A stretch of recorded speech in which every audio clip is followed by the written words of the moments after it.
Hey guys, welcome back to my channel. What if Naruto lived 300 plus years with Yandere, Erza and Lucy? Movie. Naruto stood at the top of a tree overlooking Konoha, the village he called home. He watched from the tree by himself as he looked onward. He saw how much the village itself had changed, the people that came and went. The years he lived there, watched everyone go by, and it brought him tears of happiness and sadness. It has been over 200 years since the 4th Grade Shinobi War. By the time Naruto was 106, he faked his death since it was about due time he died. However, Naruto was unable to die easily, meaning only old age could kill him. Though, Naruto stopped aging in actuality at the age of 21. He just used a transformation jutsu to make himself look older. It saddened Naruto, but also made him happy.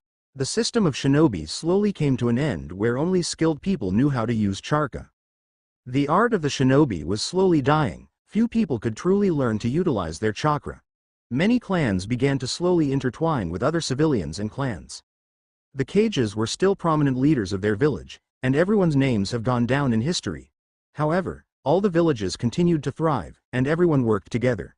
Everyone prospered and peace reigned for many years. Besides those who hid in the shadows, their names went unnoticed, but alas, that was the point for shinobi. For those like Itachi, Yamato, Yugo, and all the other Anbu. Especially Sasuke, not many knew who he was anymore, except for the fact he was a traitor to the village, and then turned ally thanks to Naruto. Eventually, watching everyone he loved die hurt him greatly. Being by everyone's deathbed and watching them leave this world hurt. So, when Naruto passed, tons of people attended, but Naruto did not have a family. Since he was forced to live almost as if he was a semi-immortal, he would not die of sickness. He could only die until his time was up. The entire village held a ceremony after his passing, as Konohamaru's grandkids were there. Konohamaru passed 20 years before Naruto did. Since then, Naruto kept to himself and stayed hidden. If he ever went out, he always transformed into a civilian. But now wasn't the time for that, it was time for Naruto Uzumaki to finally die. Naruto slowly stood up, as he quickly dashed towards the top of the Hokage monument. He took a seat above his father's head. Naruto looked onward at the setting sun in the distance. Naruto smiled as he watched the sunset one last time. Naruto saw Hagoromo appear before him, and Naruto looked at his hands as he found the sun mark on his right hand. Then the moon mark on his left hand.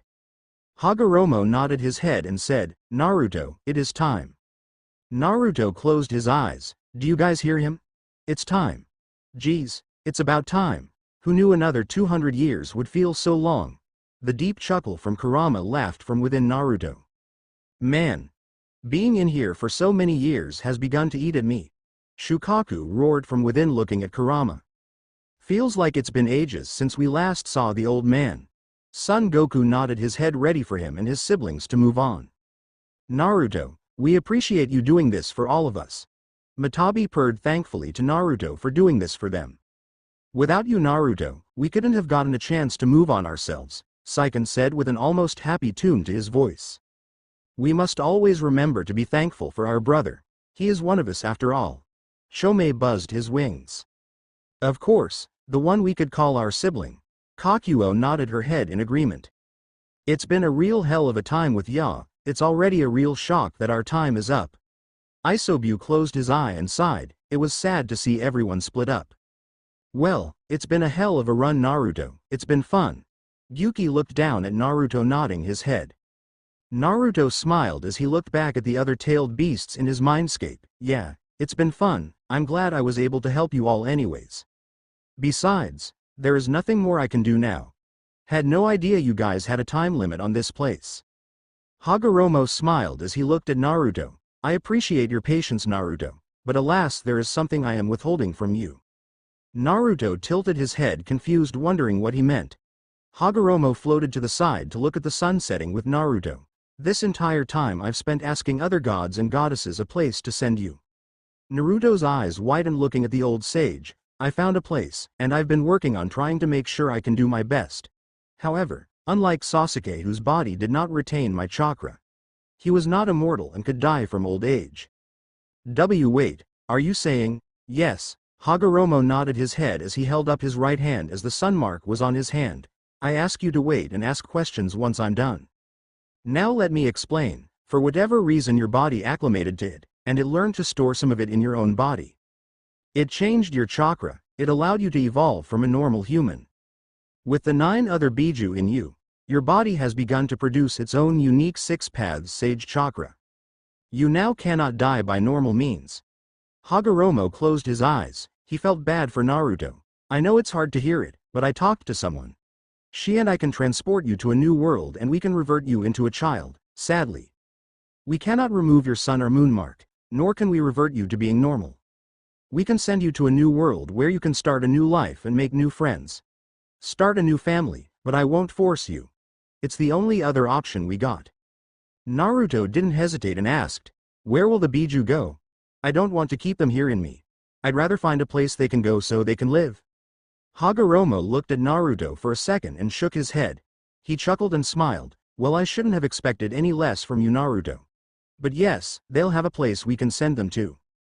Naruto smiled as he nodded his head. He wasn't too keen on the new idea of starting a new life. Why a new life? I'd rather move on and see the people I love. Hagoromo smiled and nodded his head. I promise you, if you can't find what you're looking for in the new world, I'll make sure to get to you as soon as possible. I'll take you back. For now, it's our only option, or you wait here. In the meantime, I'll work on trying to remove the 6th path of sage chakra. Naruto went to answer until Kurama intervened as his head of chakra formed next to Naruto's head. If I may be so bold, Naruto. Maybe it won't be a bad idea. It's a chance at something. It's the least you deserve. Before Naruto knew it, all the other Bijus sprouted their heads from Naruto's back, each with their coloration and individual heads. I think it's quite a good idea too. It'd be fun. Matabi purred. She wondered if Naruto could find someone to fall in love with. Not many people get the chance. I think it's a good chance. Son Goku smiled, nodding his head at Naruto. It is good to give it a shot. Kakuo nodded her head in agreement, and the rest of the others did so too. B would be mighty happy if you did it. Besides, not every day a person gets a second chance at life. Yuki nodded his head, thinking it would be something good for Naruto to try out. Naruto chuckled as the other Biju cheered in unison. Naruto sighed and rubbed the back of his head. All right, if that's the case, then why not? Naruto looked at Hagoromo. Sure, why not? What should I expect there? Hagoromo smiled as he looked at the setting sun. It's a place called Earthland. You'll be sent there with some others. It's a place full of magic and more. A wonderful place I think you'll love. A society built upon magic. It works vastly differently from chakra, of course. Since you got your own 6 paths chakra, you won't need to worry about relearning jutsus, but you'll have to refine your control. Naruto nodded his head. Though it wouldn't hurt to learn it, at least I'd fit in that way. Naruto smiled, thinking about at least the thought of being in a new place. At least it is a change of scenery. Well, let's get going then. We'll prepare the way, and we'll send you there. You'll be about 3 or maybe 4 years old. Hagoromo looked to Naruto. You'll have to retrain to get stronger with magic. Your chakra will grow alongside you. Hagoromo chuckled as he looked to Naruto. I'll come by about when you're 17 or so and see how you're doing. Naruto nodded his head. Think you can make it where I'm born on October 10th again? Hagoromo chuckled along with the other Biju. A simple task to do. Hagoromo nodded his head. I think you'll find learning to get stronger once again fun. It'll take time and you'll get there. Techniques you've learned you'll be able to use again. Just take some practice to get back where you are. Naruto nodded his head as she stood up, ready. Well, let's get going then. I guess there's no time to waste. Hagoromo closed his eyes and waved his hand as a portal appeared below towards the Hokage Tower. Jump. Then I and the other goddess will do our work. Good luck and take care, Naruto. You'll do fine. Naruto smiled as he turned his head. Naruto went to take a step as the Biju retracted back into his seal. Naruto went to move until some Anbu landed on the heads. Who are you? State your business. And the group of Anbu stopped, and they recognized Naruto as the previous Hokage, alive and healthy. Naruto chuckled as he waved to them. Well, I guess this is it. See ya. Naruto moved forward as he fell forward. The wind blew in Naruto's face as he fell towards the portal. Soon, he was swallowed up and the portal closed behind him. The Anbu ran towards the edge. When they looked down, they saw nothing. The few Anbu who were there looked at one another. They all disappeared and went to go report to the current Hokage. Backquote, backquote, backquote, backquote, backquote. With Naruto watched as he fell through the portal and saw vast and a bunch of different colors and lights. He looked at himself as his body shrunk and his voice changed to his original high-pitched tone. Naruto closed his eyes as he prepared for the Biju all to leave. Eventually he received their goodbyes. It's been a lot of fun, Naruto. Be safe and take care. We appreciate everything you've done for us. Gyuki nodded his head as he stood next to Kakuo, Shomei, Isobu, Son Goku, Shukaku, and Saiken all said respectively. Do take care. We'll forever be grateful. We hope you understand why we decided to continue onwards. We'll always be with you. You got this. Make sure to sum shit up in Earthland. Do your best, I'm sure you'll get stronger and prove yourself.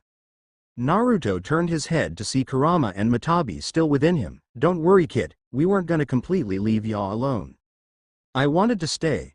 Who knows what fun adventures you'll be on. I don't want to miss it, Matabi said with a gleeful tone in her voice. Naruto looked to the others and smiled. Please take care, all of you, and thanks for everything. Truly I appreciate these few hundred years with you all. I won't forget any of you. Soon they all dispersed as Kurama and Matabi were the only ones left with him. Kurama turned to Naruto and finally said, Well kid, you should wake up soon. You have arrived. Naruto was surprised. That was fast, but hey, dimensional travel is crazy to begin with.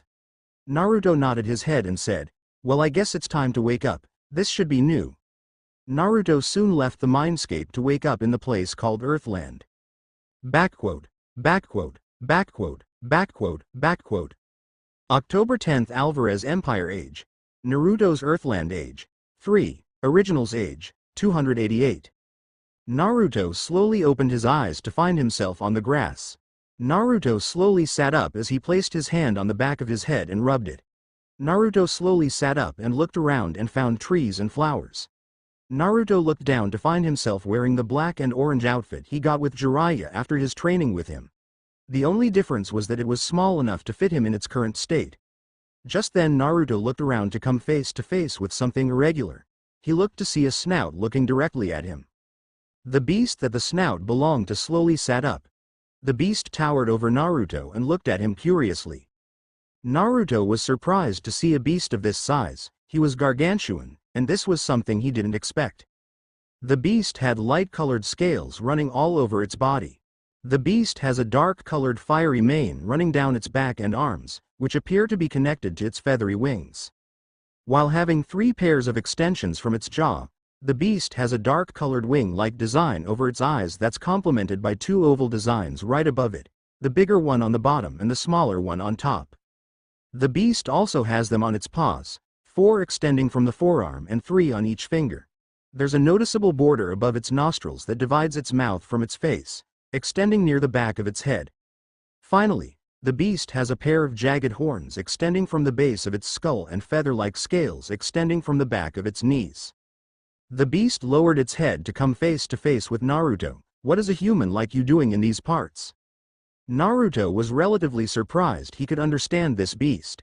He wondered if they allowed him to have the ability to talk and speak their language. I don't know, I just ended up here. Naruto did his best to play coy, but then again, he had no idea where he was, to begin with. The beast raised an eyebrow and asked, All right, then get out of here, scurry on home to your family, you don't belong here. Naruto looked at the beast and could tell it was hurting. Naruto could feel it too. The dragon was in a lot of pain about it too. Naruto rubbed the back of his head and wasn't scared of said beast. If anything, he was curious about who this was. I don't have a place to go home to, my parents died a long time ago. The beast's eyes narrowed looking at Naruto. Do you not fear me, child? I am yet a beast that you couldn't comprehend my power. I could squash you just with a press of my claw. I am a dragon, a beast that is beyond what normal humans are. Naruto continued to look at her rather curiously. What she said didn't entirely correspond to how she felt. Naruto smiled as a child would and walked over to the beast. Naruto stuck his hand out. My name is Naruto Uzumaki. It's a pleasure to meet you, Miss Dragon. Naruto could tell by the dragon's voice that it was a female. The female dragon continued to look at Naruto curiously and was very unsure of what to do. The dragon lowered its head and asked, "Child, do you not fear me? Why stay?" The dragon's voice changed from a rough deep growl to someone who was greatly confused. Naruto thought for a moment, trying to think of what to say. Now that he also thought of it, it felt like Matabi and Kurama were silent. He'll have to figure that out later. Well, I mean, you don't seem that mean. Besides, if you were to kill me, you would have already done so? Don't you already have the power to do so? So, since I'm still breathing, I'd like to give you the benefit of the doubt. The dragon herself couldn't believe this child, but it made her think. Think a lot about some of the most recent events. Especially the current fetus that she halted from growing, that there was someone who was not scared of her. Was not scared for a moment, maybe, just maybe this was what she was looking for. The dragon thought to herself, maybe, there is something I can also do for the future, if that celestial mage is going to do what I think she'll do. Maybe I can impart this little one, maybe it's one more thing I could do right in this world. I must admit you're well educated to speak this well. Most children your age can't speak the way you do. Naruto's sweat dropped, unsure of how to respond. Well, honestly, it's a long story, Miss Dragon, it's not that simple. My parents are indeed dead. However, Naruto was unsure if he could trust this dragon. I mean, he hardly knows who she is too. The dragon nodded its head. All right then, how about a proposal? I'll give you a chance. Why don't we take our time getting to know one another? We can slowly open up. Maybe, just maybe, this was meant to happen. Come, child. The dragon turned and began to walk back towards a large cave. Naruto followed suit, going into the cave. Tell me, you have heard of magic before, right? Naruto technically knew what magic was, just not how to access it. Well, I've heard of it, I just don't know how to use it. Have you heard of Dragon Slayer magic before? The dragon raised an eyebrow, curious about what Naruto would say. Dragon Slayer was well known throughout the kingdom. Everyone knew of it. Naruto stared blankly at the dragon. Dragon Slayer magic? Nope, the first time. The dragon smirked. Well then, just saying, a lot of people should know of Dragon Slayer magic, so tell me, kid, where did you come from? The tone of the dragon turned to a snarky one. Now the dragon wanted to know who Naruto was. Was he just a child who hid under a rock all the time, or what? Naruto knew he was found out, as he was unsure of what to say. Well, I mean, You aren't from here, are you, child? I know you didn't wash up here by the shore, nor did you walk out in the forest. So, tell me, how did you get here? The dragon's snout got closer to Naruto, wanting to know who he was, where he came from, and what he was doing here. I know I sensed a shift when it came to the world. Something happened, as if a hole was torn within the world. Did he come from it? I need to confirm it. Then again, his outfit doesn't scream he is from around here either. Naruto bit his lip, knowing he was in a bind now. This dragon was really smart, crazily smart. Naruto, is this thing on? Kurama? Finally. Damn. This thing is hard to work around. I don't know what happened, but the fact that we're in this new world. There are changes to your body, and working around this thing here was hard. Geez. The dragon's eyes widened when she noticed Naruto was communicating with someone. Someone that came from within him, because she sensed his magic container activate. Boy, who are you talking to? Or should I ask, what are you talking to? Naruto was surprised she could tell. Damn it, she could sense that. How? I think it's because I may or may not have activated your magic container. I told you to wait, you idiot. Wham! Naruto flinched when he heard Matabi whack Kurama upside the head. Naruto sighed as he rubbed the bridge between his nose. Sigh, I guess there's no use hiding it. Kurama, is my body really at this age right now? Yes, meaning you'll have to wait until your body grows back to its normal state. Your chakra coils are fine, and so is everything else. Hell, I even sense the 6 paths chakra here too. It'll grow with you, but you'll have to train, because from what I'm understanding, your chakra control, and I quote, is completely and utterly shit. Damn it. Sigh, well, let me tell ya, Miss Dragon, it's a long story. Let me start from here. Naruto lifted his hand in the air as he moved his right hand from right to left, in a dimension far, far away. Kurama, Matabi, and the dragon. All sweat dropped at Naruto's intro. Backquote, backquote, backquote, backquote, backquote. A few hours later. And that's how I ended up here. I'm technically immortal and cannot die to old age. Could I be killed? Yes, but the chance of it happening is low. So I was sent here for I guess a second chance. Naruto lay flat on his back exhausted from the explanation. The dragon raised an eyebrow at the bizarre and crazy story of this child. However, something was making her believe him. Show me. Is there any proof you came from the said place? Naruto sighed as he crossed his fingers. Shadow clone jutsu. Like that, the cave was soon full of Naruto clones, and this caused the dragon's eyes to widen in shock. Naruto then also let out a loud gasp of air. He quickly fell to his ass as he felt almost all his chakra was sapped from him. Naruto, your chakra reserves might be larger than they used to be. The last time you were a kid, but it's still small, be careful. Kurama and Matabi quickly refilled some of Naruto's chakra with theirs. The dragon lowered its head to sniff the clone. Impressive, I've never seen a technique used like this before, and you didn't even use magic. It's not a thought projection, or a similar concept. Alright, you piqued my interest, young child. Maybe there is a real reason why we met. The dragon had a toothy grin appear on its face. How about it? I train you. Teach you to become a dragon slayer, then I'm going to send you to the future. Naruto's eyes widen. What? How? Why? You just met me. Also, time travel? You're an idiot. Not only did you time travel, but you also dimension traveled. How are you surprised? Well, I thought only old Gramps Six Paths could do that, and whoever the goddess he worked with. The dragon looked at Naruto and narrowed her eyes. From my understanding, you'll be a prime candidate to become a dragon slayer. Not only that.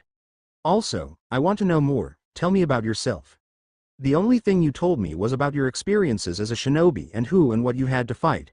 I didn't learn anything about you. Naruto felt a sense of comfort hearing the dragon say that. Wait, you want to learn about me? Or what? Naruto was a little surprised by her telling him this. There are currently other dragons also teaching children to become dragon slayers. I want to do that too. You'll be like my child I can look after. After all, I've always wanted to be a mother. The dragon smiled. So, please, I would love to hear about my child, Naruto Uzumaki. Naruto was a little surprised, but this also touched his heart. It felt nice that someone wanted him to be their child. Naruto knew his parents were Kushina and Minato, and he got to talk to them and experience what it was like. But he never got to grow up with a parent. It is nice to have something like this. Was it wrong? Was it a bad idea? Could it have more negative effects? Naruto, go for it, it doesn't hurt, and I don't sense any malice from her. I think you're good.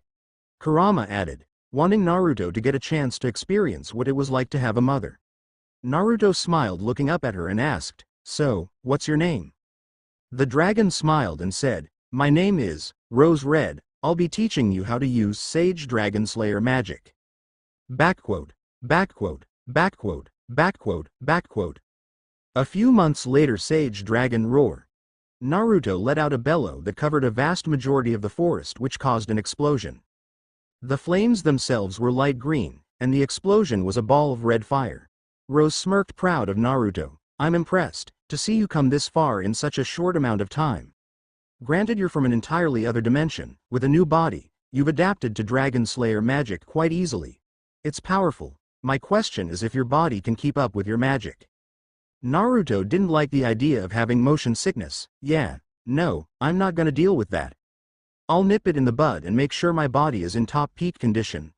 Naruto flexed his muscles. Granted, was not too apparent. He was currently trying to make do with his child's body. He was technically only 3 or so years old. Just then two animals came running up next to Naruto. It was a chibi version of Matabi and Kurama. Naruto, since you're done going over your progress with Rose, it's time for you to work on your chakra control. Rose looked down at the fox. Oi, I'm not done with him just yet. He still needs to practice some of the enhancement spells I taught him. Well, excuse me, but I'm pretty sure we agreed on his training schedule. Pardon me, young lady, but I'm pretty sure I outrank you in age. Kurama said with a threatening tone, but the problem is he was in his chibi state. Which, Kurama and Matabi will grow back to their original sizes with time. Meaning their pools of chakra, while on the level of 4 cages. Their chakra will slowly increase with time. Little runt. How dare you? Rose went to rebuttal against Kurama. Ka-san. To-san, stop arguing please. Naruto said sarcastically, which caused both beings to glare at Naruto for the comment. Boy, I did not teach you to be snarky with me, mister. Do you want to go tonight without dinner? Rose growled back as she slowly transformed back into her human form. Naruto looked at Rose and smiled. It's still hard to believe that you used to be human, but I'll admit it's different. Rose sighed as she shook her head. I just hope the meals I make, including the antibodies needed, will prevent that. Naruto walked up next to Rose and grabbed her hand. Granted, Naruto was technically 306 years old, he was currently a child. It was nice to be able to take things slow and allow Rose to treat him like a big sister or mother. Naruto throughout this time has always looked up to Rose like a big sister. She didn't seem that old, so mother didn't fit for him. Rose had dark rose-colored hair, her front bangs parted to the right, with a braid that draped down her right side. Naruto had to admit Rose had a body and chest size similar to that of Tsunade. Rose wore a white cloth cape that draped over her back and another around her waist. She always would wear a rather revealing outfit that had cross-blue segments to her outfit that revealed some of her flat-toned belly. However, had a skirt that covered the rest of her legs. Naruto waved it off. I'm sure you're doing great, Rose. Don't sweat it so much, you get dinner going. I'll finish up my training with Kurama and Matabi. Rose nodded her head and turned to Matabi. Matabi, make sure the two idiots don't overdo it, please. I'd like to have a nice meal that doesn't have Naruto sitting at the table with bandages and wraps, please. Of course, Rose, though, I want to talk to you for a bit. Matabi split her chakra, creating a chibi clone that went after Kurama and Naruto. Matabi and Rose went into their little house that was hidden within the cave, which then proceeded to open up, revealing an opening in the top of the cave that lets light in. Once they got inside the house, Matabi asked, Rose, I must ask, this entire time you've looked after Naruto. I must ask, why take him in, even if you learned about his past and everything? Why? I still don't understand. Rose raised an eyebrow. I'm surprised you didn't ask me this sooner. Why now of all times? Matabi shook her head as she narrowed her eyes. It's the fact that I wanted to see what you're all about. See if you hurt Naruto, but so far you haven't treated him well. Very well, I think he looks up to you. Like a parent or older sister. Rose smiled as she let her eyebrow fall back normally on her face. Well, if you think about it, I've recently gone through a lot, my baby, it's complicated. Let's just say I was in a bad spot, the fact that I am also a dragon because of my magic. I worried greatly for my child, but even so, life doesn't work the way you want it, does it? Matabi looked at Rose curiously. I'll be honest, I don't fully trust you, but Kurama can sense if one lies or not. I must ask, if there are things you're hiding from us, I at least plead with you to think about telling Naruto or us at one point. I don't think I've seen that boy ever be a boy before. Kurama told me what Naruto went through as a child. It was similar to what all other Jinchurikis go through. Rose smiled as she nodded her head. I guess there are things I still don't wish to tell him, but eventually, the antibodies I produce for him aren't easy. It's a struggle, but it is easier if I did it by merging myself with him. That way, I have a surefire way to make it so that he won't transform like I did. He can't know, along with the other dragon slayers, but even then, I'm sure of how to go about a lot of things. Matabi looked at Rose and closed her eyes, sighing. I get it, I do, but it'll break his heart eventually. I think you can trust Naruto with this information, he trusts you greatly. Rose turned to Matabi and smiled. Thanks, Matabi. If anything, I guess there is one more thing I should tell you. It's the fact I am pregnant, Matabi. But I stalled the advancement of the baby. It isn't time to give birth to it. I'm not sure how I want to do this. I was thinking of allowing myself to use a thought projection and give it half of my magic container. It would do what I asked of it to look after Naruto, but I'm afraid it would my newborn. Matabi was unsure of what to do as well, but an idea did form in her head. Is there a way for me to make the antibodies that Naruto needs? Rose looked at Matabi shocked.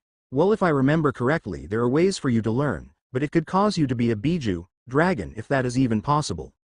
Matabi didn't give it any thought. I'm glad that we could consider you family, Rose, if that's the case. Then that works for me if it means becoming part Biju dragon, and I can help you, your child, and Naruto. I'd be more than happy to help you out. Of course, if this is something you want to keep from Naruto, I get it. Rose smiled. In fact, I don't want him to know I have a child. I don't want him to feel like he is responsible for it, whether it's a boy or girl. In fact, Rose rubbed her belly. It'd be funny if it was a girl and the two did fall in love with one another. I can easily speed up her age, physically, but I think it'll be fine. I'll take care of her and give birth to her a few years before Naruto is sent through time. That way, when they grow up, they won't know one another. It'll be fate if they meet one another, or even fall for one another. Well, now I hope it is a girl. Matabi cheered and purred at the mere thought of it.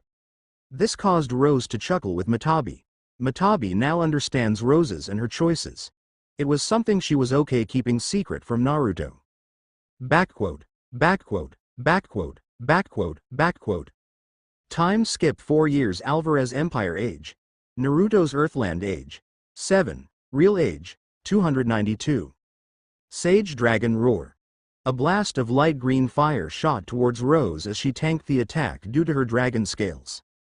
Naruto jumped towards her as a Rasengan formed in his hand. Rasengan. Rose held up a claw that cushioned the attack of the Rasengan. Rose flinched. She had to admit, that attack itself was devastating. It shreds, and it does a lot of damage, more than a normal attack would do. Rose opened her mouth and fired her own attack off. Sage Dragon Roar. Red-hot flames spewed toward Naruto, but he simply opened his mouth and began to eat Rose's flames. Naruto quickly jumped into the air with his hands extended outwards. The extra magic he ate from Rose's attack wrapped around his body like a cloak. They took the appearance of light green flame wings. Naruto held both hands up and shouted, "Sage Dragon Secret Art. Special Sage Cannon." A condensed beam of magic gathered into a narrow beam of fire from Naruto's attack. Naruto's attack also had a spiral laser of green around the beam. Rose lifted her wings and blocked the incoming attack that struck her wings.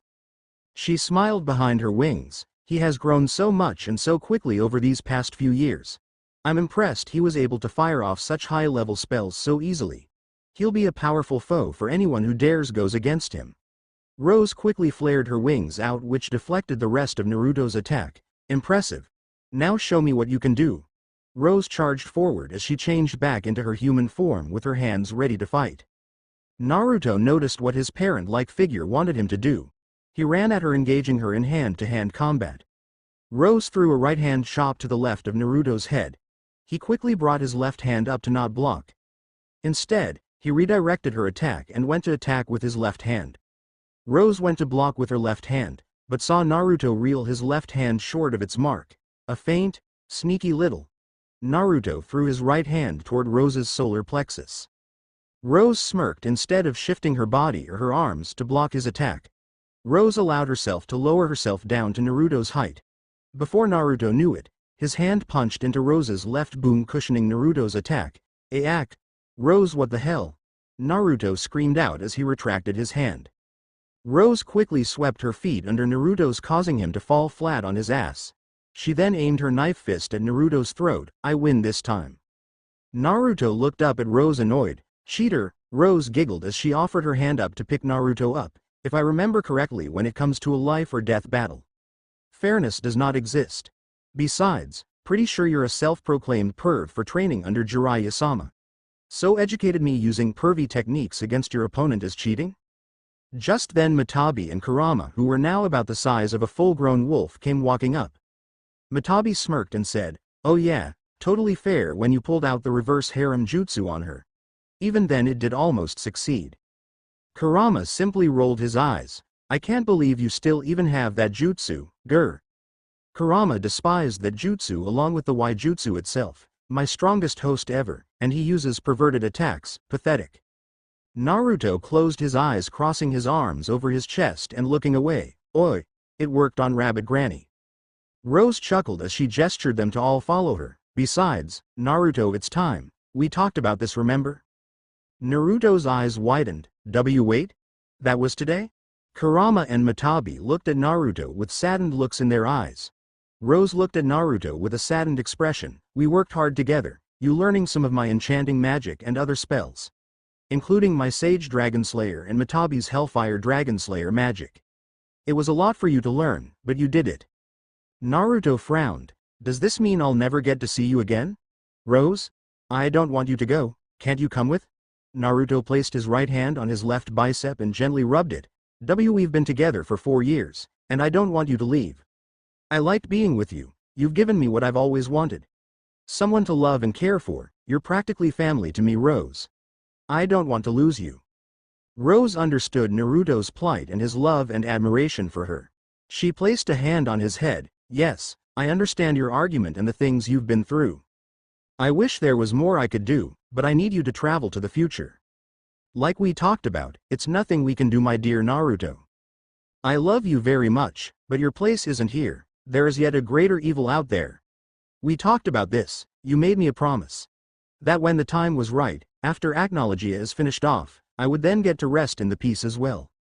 As foolish as I was, there are some things I can't take back, but I also don't regret the things that have happened and that will transpire. Rose moved her hand and placed it on Naruto's left cheek. Rose shook her head and frowned. I'm so sorry for deceiving you, Naruto. I have to do this when you're asleep. I hope you find it in your heart to forgive me. There are things I cannot tell you, there are things that need to happen, but you cannot know.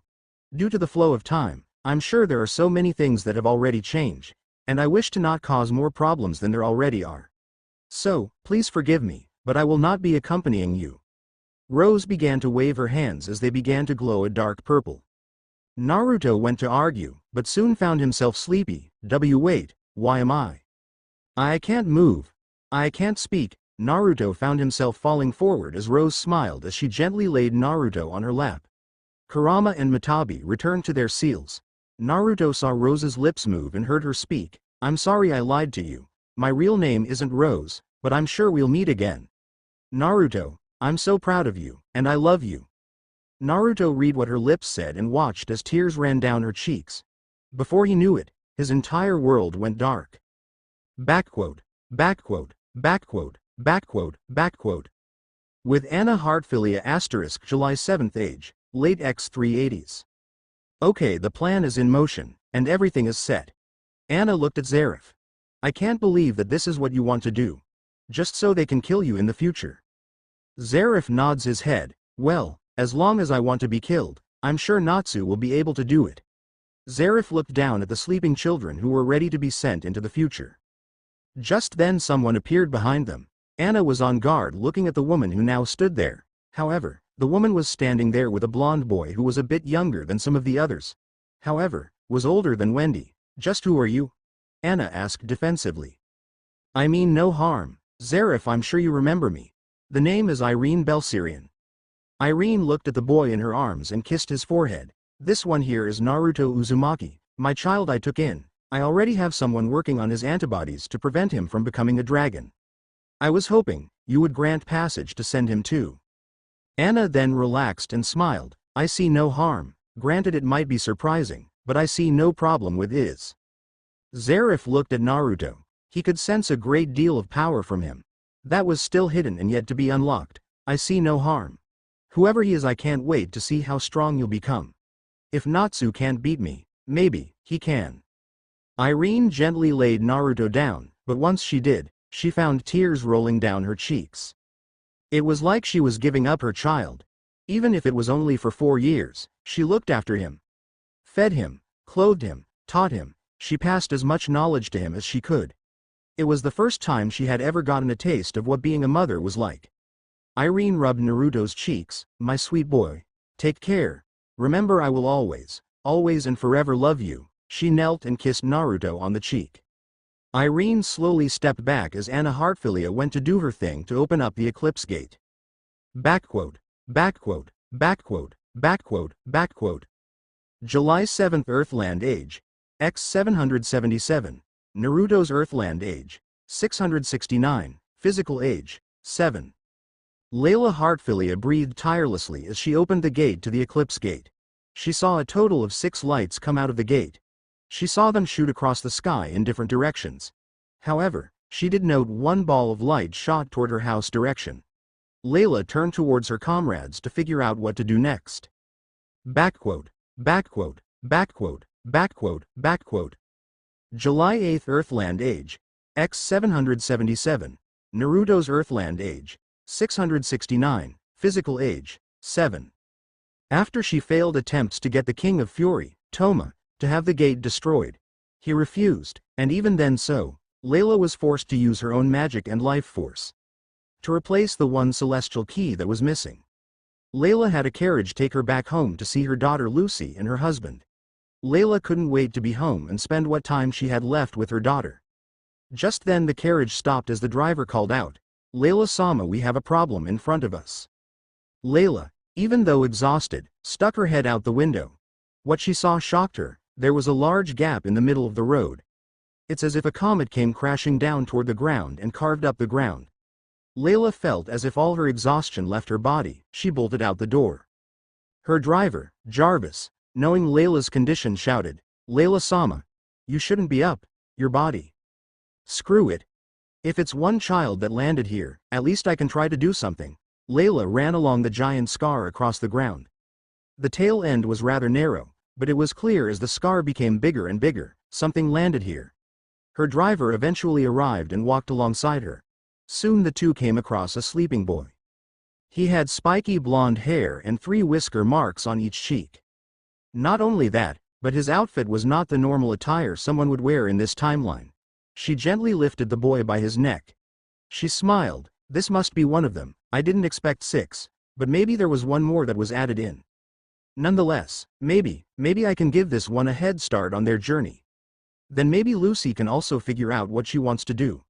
Layla turned to her driver, Jarvis. "We're taking him back to the Hartfilia estate. We're taking him in." Jarvis nodded his head. "Very well, Layla Sama." He bowed and quickly ran towards the carriage and quickly brought it around for Layla to get into. Layla picked up the boy. She was relatively surprised to find the boy well-toned with some muscle beginning to form on his body. Soon her driver brought the carriage around, went around the large crater, and continued their way back home. Backquote. Backquote. Backquote. Backquote. Backquote. A few hours later, Hartfilia estate. Layla was soon brought into the house where she was quickly brought to a bed. Layla's husband Jude Hartfilia came in. "Honey, I must congratulate you on your success on your journey. But I must ask, why did you bring home this stray boy?" Maids and butlers came and went since they were trying to help Layla. Layla smiled and said, "He was one of the kids that were sent here. I don't know where some of the others are. However, when our driver, Jarvis, notified me, I saw the boy, and I knew he had no place to go. So, I thought, why not we give him a place to be at? Give him a home, and maybe a loving family for the boy. I'm sure he'll do great things." Jude was not amused. He loved his wife and daughter Lucy very much. "I don't know, dear. This is somebody we don't even know. Someone you found in a crater. We can't just bring a random boy in.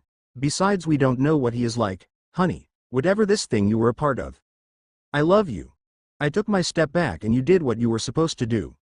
Let's end it here, sweetie. Plus you don't look well. I have a doctor coming over soon to check you out." Layla smiled as she looked up at him and gently took his hand. Jude looked at her with confusion and worry about her health. "Jude, if you love me and Lucy, then please just this once. Trust me on this. I think Lucy will have a great friend. He can almost be a like son to you and me. We should give us a chance, please, dear." Jude looked at his wife with worry, and he was confused and unsure of things. However, he loved and trusted his wife very much, so he relented and nodded his head. "I understand. I'll make sure he is looked after until you get better." Soon, the doctor came walking in. "Ah, Dr. Parker, I'm so glad you're here." Dr. Parker came walking in and nodded his head. "Glad to come when you ever call for help, Jude-san. I'll come to take a look over Layla-san for you." Backquote. Backquote. Backquote. Backquote. Backquote. With Naruto and Lucy, the daughter of Jude and Layla Hartfilia, slowly came walking up to a door. Well, it wasn't just any door. Lucy saw from her window her mother carrying someone in her arms. She watched as Jarvis, one of Layla's most trusted servants, take him into this room. Lucy walked up to the door and slowly opened it. She then silently snuck herself into the room, closing the door behind her. Lucy panned her eyes across the room until they stopped on a bed.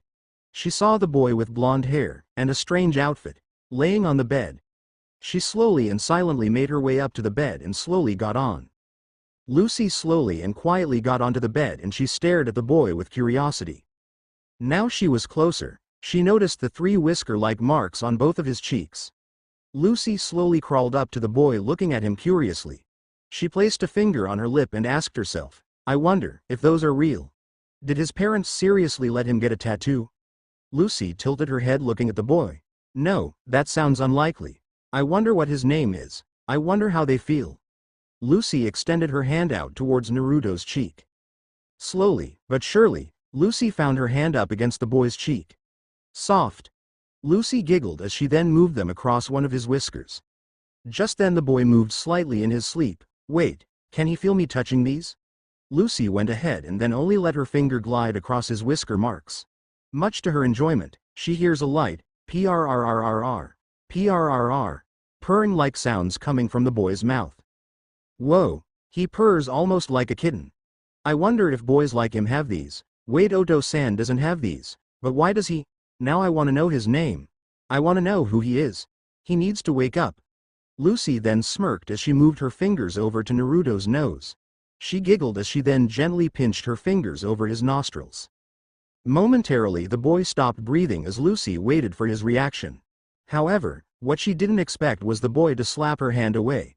He then shifted in his sleep and his arm got entangled with Lucy's. Wait. Whoa. Lucy quickly slapped her other hand over her mouth. She found herself on the bed with the boy's arm entangled in hers. She realized that her hand was stuck behind the boy's back. Lucy, now panicking at the situation, got herself it. Now began to pull to pry her hand out from the boy's back. She brought her other hand around to lift the boy ever so slightly. Thankfully, she had just enough strength to slightly lift the boy's shoulder. Then pull her hand free. Yes, I'm free. Just then boy shifted in his sleep again. He then proceeded to rotate his body towards her. He extended his arm out and pulled Lucy in for a snuggle while he slept.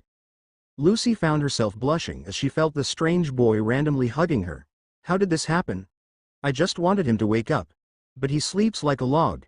Just then the boy muttered, Matabi, you're warm. Lucy was now beginning to become irritable as she screamed in her head, well, I don't know who this Matabi is. But you need to let go. Just then Lucy began to pick the boy's arm up off of her. Just then Lucy saw someone from the corner of her eye. She looked over to find her mother staring at her with a blush on her face. Haha, you, Oto-san. Layla was now up and giggling at the scene in front of her. Meanwhile, Jude's eyes widened as he stared at what his daughter was doing. It looked like his jaw was about to fall off. Just then the boy himself began to stir, as his blue eyes flickered for a moment due to his eyelids being in the way. Naruto's sight was a bit fuzzy, but eventually, his eyes focused to find a pair of brown eyes staring back at him in surprise. Naruto then looked over to see a woman who looked exactly like the little girl. He then saw the man behind Layla. Naruto raised an eyebrow and asked, Wait, Naruto. You've been in situations like this before. A cute blonde girl who seems to be in my arms for whatever reason. Then an older looking one who is stunning by the way. And then that old dude. I know exactly what to do. Who is the Gigi-chan over there? Layla covered her mouth trying to stop herself from laughing. Grrkkmm. Lucy's eyes widened as she also slapped her hand over her mouth. Grkmmpp. Let's just say that Jude did not take kindly to that insult. Backquote. Backquote. Backquote. Backquote. Backquote. Few moments later, after Layla did her best to get her cursing and angry husband to calm down. After the family had calmed down, Jude stood near the bed. Layla sat on the bed, and Lucy sat in her mother's lap. Layla smiled. Well, before we begin, why don't we begin with formalities first? My name is Layla Heartfilia. Layla had her hand over her chest. She then gestured to her husband. This lovely old man here is my husband, Jude Heartfilia. Honey. Jude looked toward his wife feeling betrayed. I'm only teasing, dear, Layla giggled. This little one here is my little girl Lucy Heartfilia. Naruto was glad. He was able to learn everyone's names and smiled back. Seeing the room she was in, and how everyone was dressed, he was able to deduce he was in someone's house that seemed to be very wealthy. Not only that, but also very proper, and thanks to over 400 years of being alive, he knew how to act. Naruto appropriately bowed his head. First and foremost, the pleasure is all mine. He then raised it to talk to them eye to eye. I would also like to apologize for my current appearance, as I did not know where I was and what happened to myself. Jude, now seeing a different side to Naruto, began to take notice. No worries, my wife decided to bring you back to our mansion. I am simply honoring her favor. Jude wanted to see what Naruto was like more. No need to be so formal either, sweetie, just be yourself. Layla also added, hoping Naruto would ease up. Naruto nodded his head. I appreciate it heartfully, San, but in the situation I am in, I think being appropriate is proper etiquette in your current presence. Naruto simply nodded his head, understanding what Laya was trying to convey. With that said, I am Naruto Uzumaki. It's a pleasure to make your acquaintance. As it is you as well, Jude added as he continued to monitor Naruto's actions. Layla gave the same polite nod, along with Lucy, who stared at Naruto intently. Well, I must ask, but where am I? I don't remember much after the person I was being looked after disappeared. Naruto looked around with a frown on his face. I am not in the forest of Little Garden, in the Alvarez Empire. Layla frowned and shook her head. I am afraid that you are no longer in the Alvarez Empire. I am surprised you remembered where you were. However, it seems you understand to know a lot of what's been going on. Layla turned her head to Lucy and Jude. For this, dear, I need you to take Lucy. Jude understood, but Lucy said, can I play with Naruto-kun afterwards? Lucy asked quickly, and Jude looked to Layla. Layla simply nodded her head. Yes. Which Jude nodded with her. Yes, you can, but there is something I need to talk to Naruto-kun about. It's very important, think of it like business, Lucy. Lucy crossed her arms over her chest. Work again? That's boring. Naruto chuckled, as so did Layla, when Jude walked over and picked his daughter up. Come on, my little Haim, why don't we get a snack from the kitchen? The two soon left and exited the room, leaving Naruto and Layla alone. Layla looked at Naruto and smiled and asked, Naruto dear, do you know entirely why you're here? Naruto scratched the top of his head. Yeah, I was told why I was sent here, so, I am in the future, huh? Layla was a little surprised by how much Naruto already knew about the plan. Mainly have Aknologia and Zareth eventually defeated, and prevent other future events from happening. I see. Well, if it means anything, I'm sure you'll get to see your dragon again someday. Naruto smiled and nodded his head. Yeah, I don't know where Rose could be, or well, even if that's even her name. Naruto looked down upset. He still loved and looked up to Rose greatly. Yet, there were some things she couldn't tell him. Rose isn't even her real name either. Layla smiled and placed a hand on his head. I'm surprised by how much you were told, but all we can do now is keep moving forward. For now, why don't you stay with us? I got my husband to agree, and I think it is nice if Lucy got a childhood friend to be with. Naruto, I feel it's fine to stay here for a little bit, but I do not suggest staying here long. Kurama suggested as Matabi looked at him confused. Think about it, you need to keep training, you can do that easier if you go off on your own for a bit. Matabi had to admit that was well thought out. Wow, that makes sense. For now, you can enjoy and thank the woman for taking you in, but staying here isn't a good idea. You need to get stronger. Naruto mentally nodded his head. Yeah, I hear you guys. Naruto looked up to Layla and smiled. Yeah, I'll stay for now, but I can't stay forever though. Layla frowned. How come? You're more than welcome to stay as long as you need. You can train on the property and not have to worry about anything. It's because I know your special reason for being here. Even still, I can help you here with anything you need. Just then Layla suddenly began coughing as she felt weak. Her vision blurred as she almost slumped forward. Naruto quickly moved as he gently moved Layla towards the headboard of the bed. Naruto panicked a bit, as he was unsure of what was going on with her. Hey, what's going on? Are you okay? The door soon opened with Jarvis walked in with a frown on his face. Perhaps you can do something for me, Naruto-sama. I apologize, Layla-sama, but I listened in on your conversation when it came to training and magic. Is there anything in magic you know that could help her? Naruto raised an eyebrow. What's wrong with her? Layla tried to intervene. Jarvis D, don't worry about it. T, there's nothing else Naruto could do. H, he isn't a healer. T, that's not what H's magic does. Just then Jude and Lucy came walking back. I heard Layla began coughing. Are you okay, dear? Jude came over to Layla's side and he gently took her hand. Ha, you. What's wrong? Why are you coughing? Lucy quickly jumped onto the bed with tears in her eyes. She knew something was wrong. Especially when her mother came home and almost immediately went to lie in bed. Jarvis frowned as he looked down. Layla-sama is suffering from magic deficiency disease. It was due to her substituting her magic for one of the missing celestial keys to open the eclipse gate. Jarvis was the only other person who knew what Layla was doing, in case something did go awry. Jude frowned upset. The doctor said, That Layla won't last much longer, she will eventually pass away. Naruto's eyes widened upon hearing this, and Lucy began to cry as she hugged her mother. She began to cry begging her mother not to leave her. Naruto looked at Layla, Lucy, and Jude. He could see the family was hurting. Yet he could see Laya, although sad that she will have to leave her family. She was smiling, she was probably glad that she was able to save him.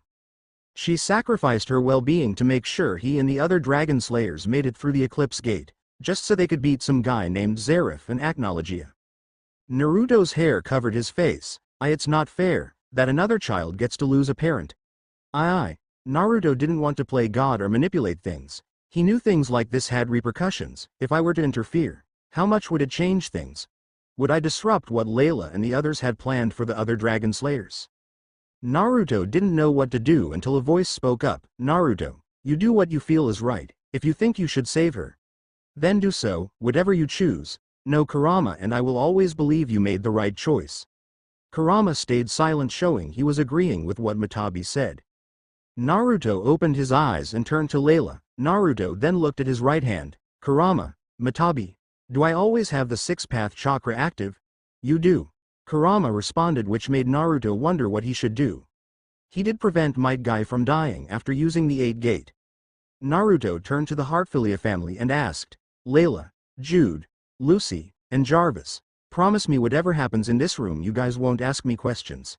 Nor let whatever happens in this room out of it. Jude looked at Naruto, weary of him. Boy, what do you plan on doing? Do you have some sort of healing magic? Lucy then said, Oto-san. He said not to question him. Let's just give him a chance. I don't want to lose mommy. Jude looked at his daughter. Honestly, he couldn't care less, as long as his wife got to live. It was Jude's protectiveness of his wife that made him ask the question. I'm sorry, you may proceed. Jude lowered his head. He wished he could do more for his wife. He felt powerless, and he felt that he was for the first time. He could do nothing as the man of the house and do nothing to save his wife from death. Then his daughter from the pain and suffering of losing her mother. Naruto could understand how Jude felt, but Naruto never got to have a family of his own. Naruto scooched over next to Layla, and Layla saw what looked like a white sun on the palm of his right hand. Naruto placed his hand onto Layla's hand as he channeled the 6 paths chakra into her. He found what seemed to be her magic container was damaged badly, and it was continuously leaking out magic. He then sent his chakra into her and began to mend her container. Soon Naruto then removed his hand and said, There, your magic container was damaged and was leaking magic out continuously. You should feel your magic coming back to you gradually. Jude looked to his wife for confirmation, and Layla closed her eyes and searched her magic container. Steadily she could feel it refilling. I can feel it. Layla turned to Naruto and smiled. Thank you so much, Naruto. Of course, what you said and did here will stay with us. That is a guarantee. Lucy smiled brightly as she turned to Naruto and tackled Naruto, wrapping her arms around his neck. Thank you so much for saving my Okaa-chan. Thank you. Thank you. Thank you. Layla giggled as she watched Lucy hugging Naruto tightly, and Jude couldn't believe what he was hearing. He smiled as he felt some tears run down his cheek. Naruto. Naruto and Lucy turned to see Jude with tears running down his cheek. Thank you. Jude got down on both knees and pressed his head to the ground. Thank you for saving my wife. I was originally hesitant to let Layla have you stay here. Forgive this foolish old man. When I learned she was going to, I didn't know what I could do. Why you? Even though I treated you as a nobody and wanted nothing to do with you. Why, yet you still helped us, so thank you. Naruto chuckled as he rubbed the back of his head. Don't sweat it, Heartfilia-san, no need to. Jude shot up from his knees and shouted, No, please. I can't have someone who just saved my wife call me by my last name like that. Please, Jude is fine. You're more than welcome to stay as long as you like, my boy. I think Lucy would quite like to have a friend, don't you think, Lucy? Lucy nodded her head. Yeah, I get a friend to play with now. Lucy cheered as she stuck both of her hands up into the air. Kurama and Matabi both silently watched as Naruto seemingly and unintentionally joined another family. The only question is how long he'll stay. Sweetie, why don't we get dinner prepared? I could eat. Layla looked to Jude, who only nodded his head in agreement. Let's make it a feast. Let's celebrate Layla's newfound health, thanks to Naruto for healing her. How about just Layla getting better? Naruto chuckled as he raised his hand in the air. Jude then suddenly blushed in embarrassment. "Oh, right, I'm sorry my dear boy, I just got a little too excited." Layla was amazed, even if it was for a moment. Layla saw the man she married. Granted, he didn't change too much, but there were some slight differences. Layla looked at Naruto and wondered, "I wonder if this is who Naruto is, his ability to change people so easily. I've never seen this before, it'll be interesting to watch him grow." Backquote, backquote, backquote, backquote, backquote. 6 months later, Naruto during this time would continue to train on his own while he had free time. He worked on his chakra control, jutsus, and learning to combine chakra natures to create different Kekkei Genkai he originally wouldn't have. This piqued Layla's interest in seeing Naruto train. She never asked him along with everyone else, no one asked about his abilities. Naruto would tell Layla about his magic and what he has learned. Even Lucy got to obtain Aquarius, one of the celestial keys needed to open the Eclipse Gate. Grammy, who held onto the key, a servant to Layla, was thankful after hearing that Layla would survive. So, she came to gift the celestial key to Lucy, hoping it would bring Lucy to help in the future. Thankfully, Naruto was there and was able to save Grammy from being killed by Zoldeo. He was one of Layla's most trusted servants, but it was clear he was a threat. Naruto wanted to turn him over, but by Layla's plea, released him. Even if Naruto didn't agree with that situation, he very much enjoyed his time at the Heartfilia mansion. Being with the family gave Naruto a sense of another family, but he knew he couldn't keep relying on him. They taught him to read and write, even though he could understand and speak their language. Their written language is vastly different from the language Naruto knew from the elemental nations. Naruto continued to train and spent plenty of time with Lucy, Layla, and Jude. Which Jude, even though had a lot of work, made plenty of time to spend with Lucy, Layla, and surprisingly Naruto too. Jude took a great liking to Naruto, mainly due to him saving his wife, but Naruto found out that Jude was a nice guy. He cared for his family, looked out for them, and made sure his servants had everything they needed. Naruto even got to meet some of the big-time players that Jude works with. This included other wealthy people, who were businessmen, who held great power and wealth. Jude did ask Naruto if he even thought of taking over his business. Jude seemed to be on board if Naruto married Lucy and simply inherited the business from him and Layla. As nice as it would have been, Naruto isn't a businessman and would only drag the business down. Jude fully understood. Jude knew that Lucy wasn't interested in the business either, she was more interested in following her mother's footsteps. The two talked a lot about wanting to join a guild, and Lucy asked if Naruto would want to join Fairy Tail, one of the more notable guilds known in Fury. Though Layla said that Lucy was too young to join, let alone go off on her own, telling her that she would have to be older before she went out and did something like that. This now gets us to where Naruto was standing by the Heartfilia mansion doors with a backpack. Currently, Lucy was holding onto Naruto in a tight hug, not wanting to let go. "Do you have to leave, Naruto?" Lucy looked at Naruto with an upset look on her face. Naruto nodded his head. "Yeah, I'm sorry about this, Lucy, but I need to go out there and continue to get stronger. You're a holder-type mage, so your mother is the best to teach you. I need to go out there and get stronger by experience. I hope you can understand why I need to go."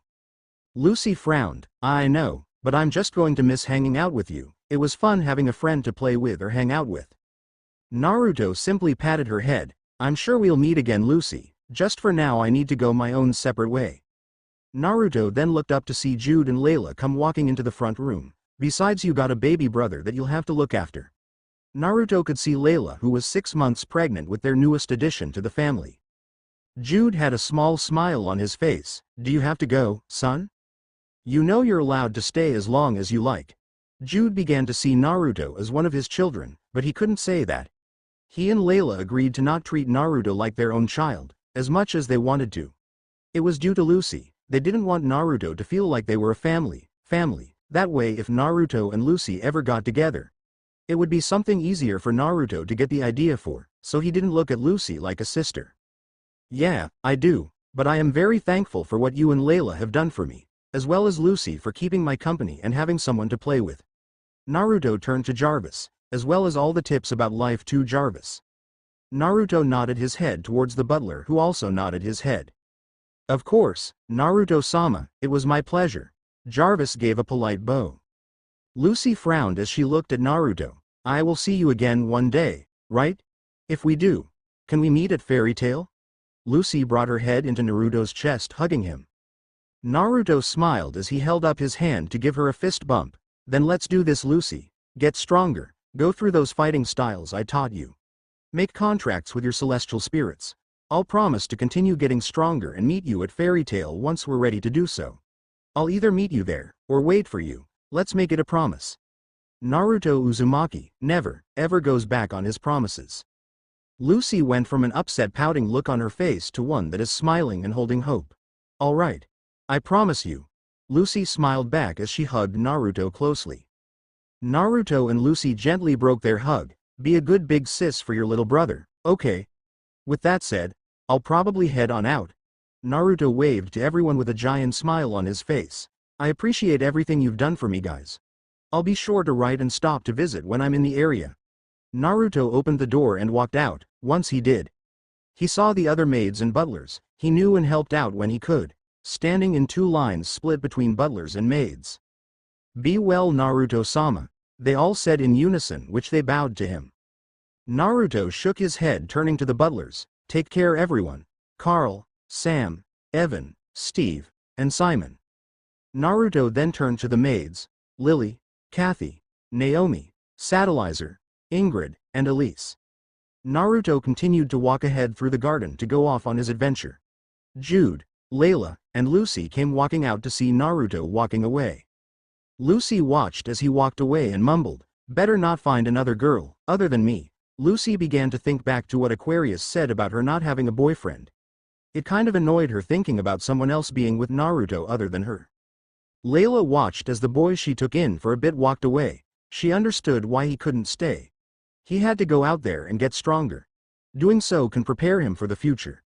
Layla looked down to see her daughter upset to see her first friend go away.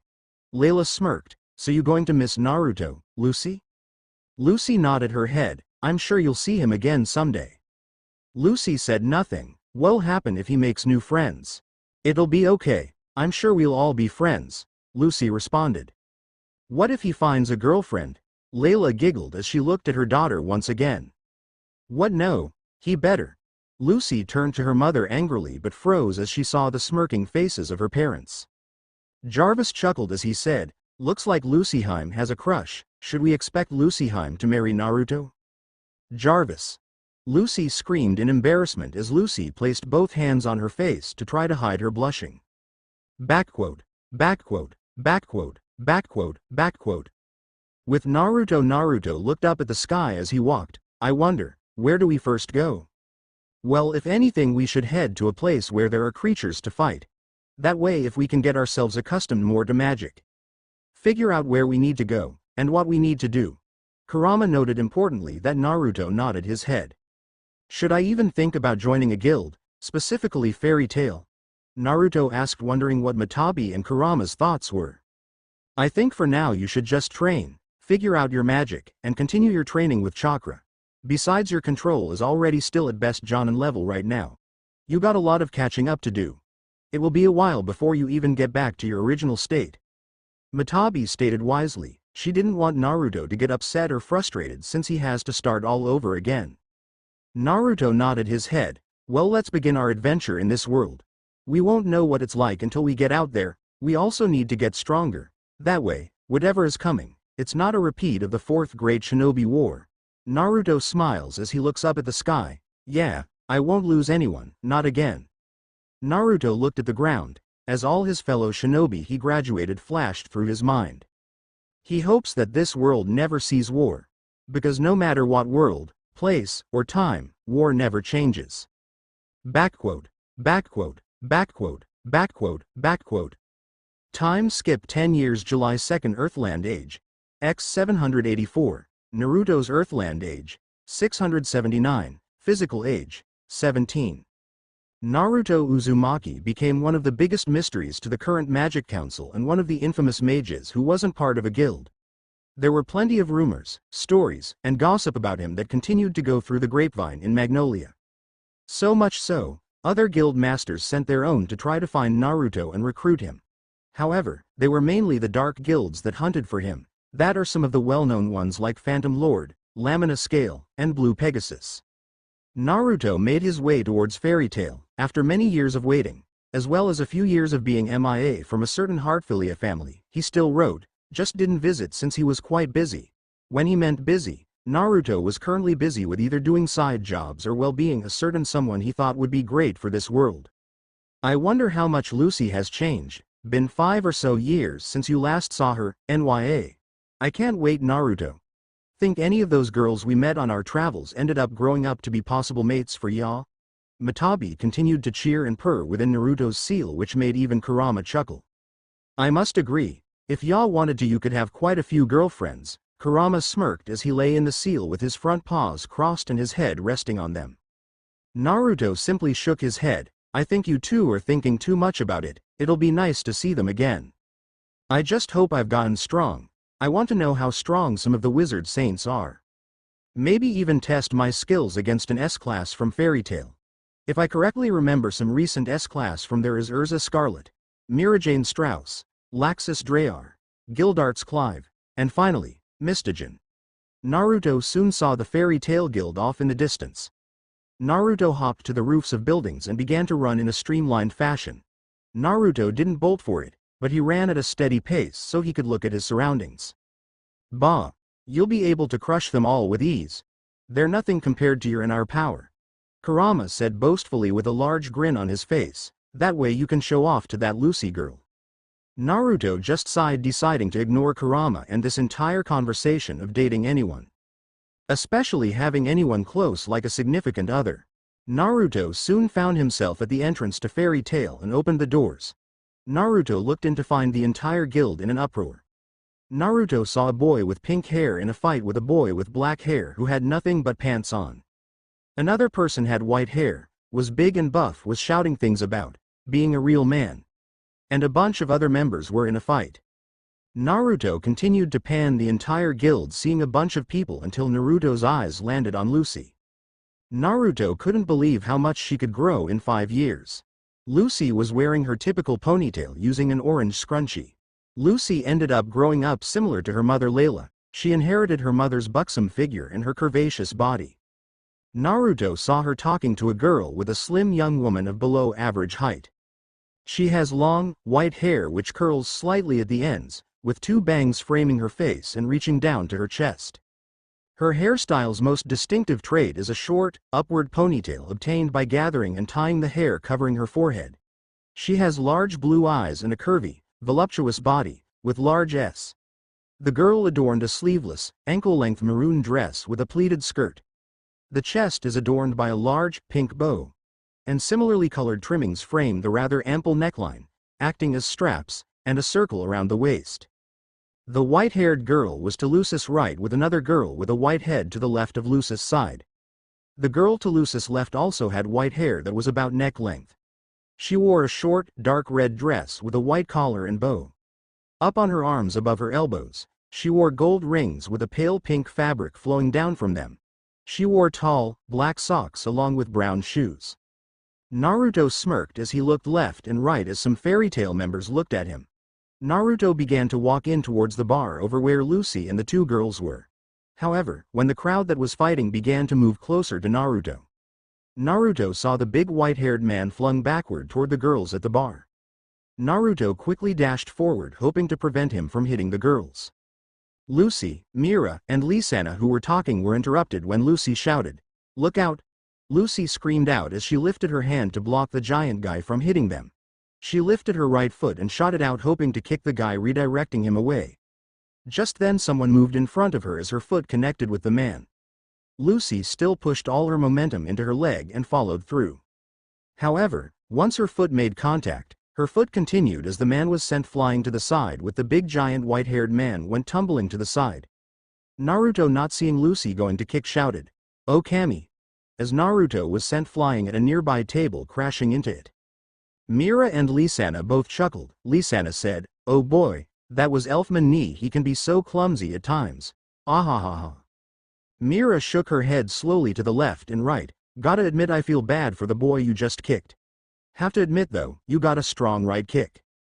Lucy, sheepish from the compliment, said, "Why yeah, Well, I learned thanks to someone who helped give me pointers on how to fight. The three turned to Elfman, who slowly stood back up. Man, that was not manly at all. A real man continues even if he was knocked down. Elfman took off, charging back into the fray, punching the pink-haired boy across the face. Once Elfman got back into the fight, they all continued to look at the boy who Lucy accidentally kicked. Naruto looked down and slowly stood up and dusted himself off from his legs. Up. Man, I have to admit, Lucy, you sure got strong, and a hell of a lot quicker the last time we saw one another. Naruto then looked up and he looked at Lucy with a smile on his face. Lucy's eyes widened as she looked at Naruto. Wait, Naruto. Lucy screamed out as she looked at how much Naruto had changed since the last time she saw him. Naruto chuckled as he gave her his classical smile and nodded his head. Yep. In the flesh. Oof. Before Naruto knew it, Lucy slammed into him as she hugged him with both arms up against his body. Naruto looked down to see some tears of joy on her face. His bright smile changed to a gentle one and he wrapped his arms around her. It's good to see you again, Luce. It's been a while. Soon the two girls Lucy was next to come walking over with a smile on their faces. So you must be the infamous Naruto Lucy was talking about. She was telling us a lot about ya. Lisana said with a cute smile on her face. I'll admit that you're not too bad to look at. Lisana giggled as she looked at Mira-Jane. Mira, on the other hand, when she came walking up to Naruto, looked at him strangely. Well, it is nice to meet you, but I swear we have seen you before. Mira placed a hand on her lip as she stared at Naruto. Naruto knew what they were talking about. Lisana was surprised, too curious about what her big sister Mira meant. Slowly Lucy pulled away from Naruto as she wiped away some tears. You dummy, I can't believe Sniff you didn't visit for almost 5 years. Haha, you was worried sick about you, and Oto-san. I was worried too. You only kept sending us letters, but you never stopped visiting after a while. Why? Naruto looked at Lucy, understanding her plight and her being upset at him.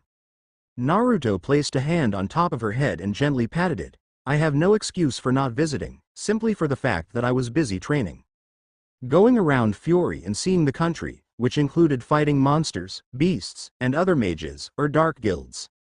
I was kept busy and a lot of what I did was dangerous. I made enemies, I'm sure, out there too. I couldn't risk being seen going back to your place. Not only that, but my training itself was harsh and difficult. Naruto knew he could just transform and hide his identity, but he wanted Lucy to grow up without him. He knew when they were younger, she clung to him and relied on him a lot. He wanted to make sure she could be independent and handle herself without him. Besides, her trying to keep up with him would have been almost impossible, and she would have only slowed him down. Lucy simply shook her head and smiled. I'm just glad you're here and you kept your promise. Now we can enjoy being part of Fairy Tail together. Mira smiled, taking a step forward. Ah, I see you're also interested in joining. Let me go get Master to notify him. Mira walked away to go get their master of the guild. Naruto turned to the other girl. Name's Naruto, a pleasure to meet you. Nice to meet you too. I'm Lisana. The big lug over there you caught was Elfman Nee. He's my big brother. My Nae-san is Mira-Jane, but everyone calls her Mira. Glad you came to join the guild, Lisana said with a bright smile on her face. I'm glad to have joined the guild too. I can't wait to see what this is all about too. Naruto gave her a thumbs up, which Lisana was interested in who Naruto was. Just then Mira and an old man came walking up to Naruto. Naruto was surprised to see the man Mira was with was a very short elderly man. He has black eyes and is growing bald with only the outer rims of his head containing white hair. He was wearing a white shirt with a black Fairy Tail stamp in the middle under an orange hoodie. His attire was complete with matching orange shorts and an orange and blue striped jester hat. The master of the guild stuck his hand out to Naruto. Ah. Hello. There, young man. A pleasure to meet you. I am Makarov Drayar, the master of this guild. Who might you be? I heard you're interested in joining the guild? Makarov took a look at Naruto's eyes, wondering what type of person he was. A pleasure to meet you, master. My name is Naruto Uzumaki and yes, I am looking to join this guild. Naruto shook Makarov's hand, and Naruto could tell just how wise and powerful the guild master was. Wonderful.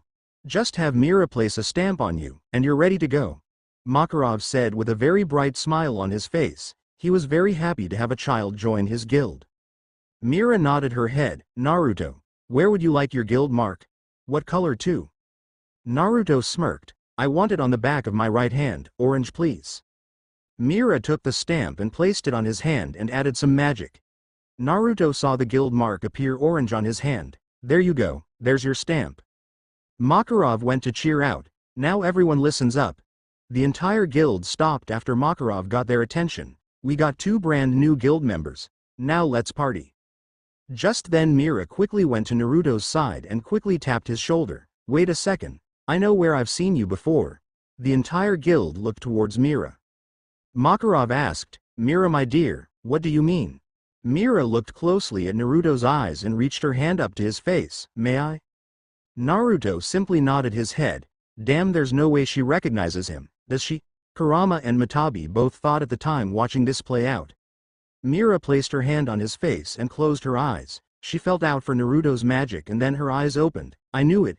It was you, wasn't it? You're the one who saved me, Elfman, and Lisana 2 years ago. Wasn't it? Your magic. It feels so similar to what you were using that day. You used takeover magic. Lisana's and Elfman's eyes when they heard Mira say this. Even Natsu looked at Naruto with interest in his eyes, and Makarov looked at Naruto intently. Naruto was very surprised Mira saw this, but he had to give it to her, she was right. Naruto smiled as he nodded his head. I wondered if those 3 kids I saved that day were you 3. Naruto chuckled as he began to glower as his features began to change. Naruto grew to the size of about a wolf, as he had 9 swaying tails behind him, with orange fur, blood-red eyes with slits, and 3 whisker-like marks on his face. Yeah, you're exactly correct.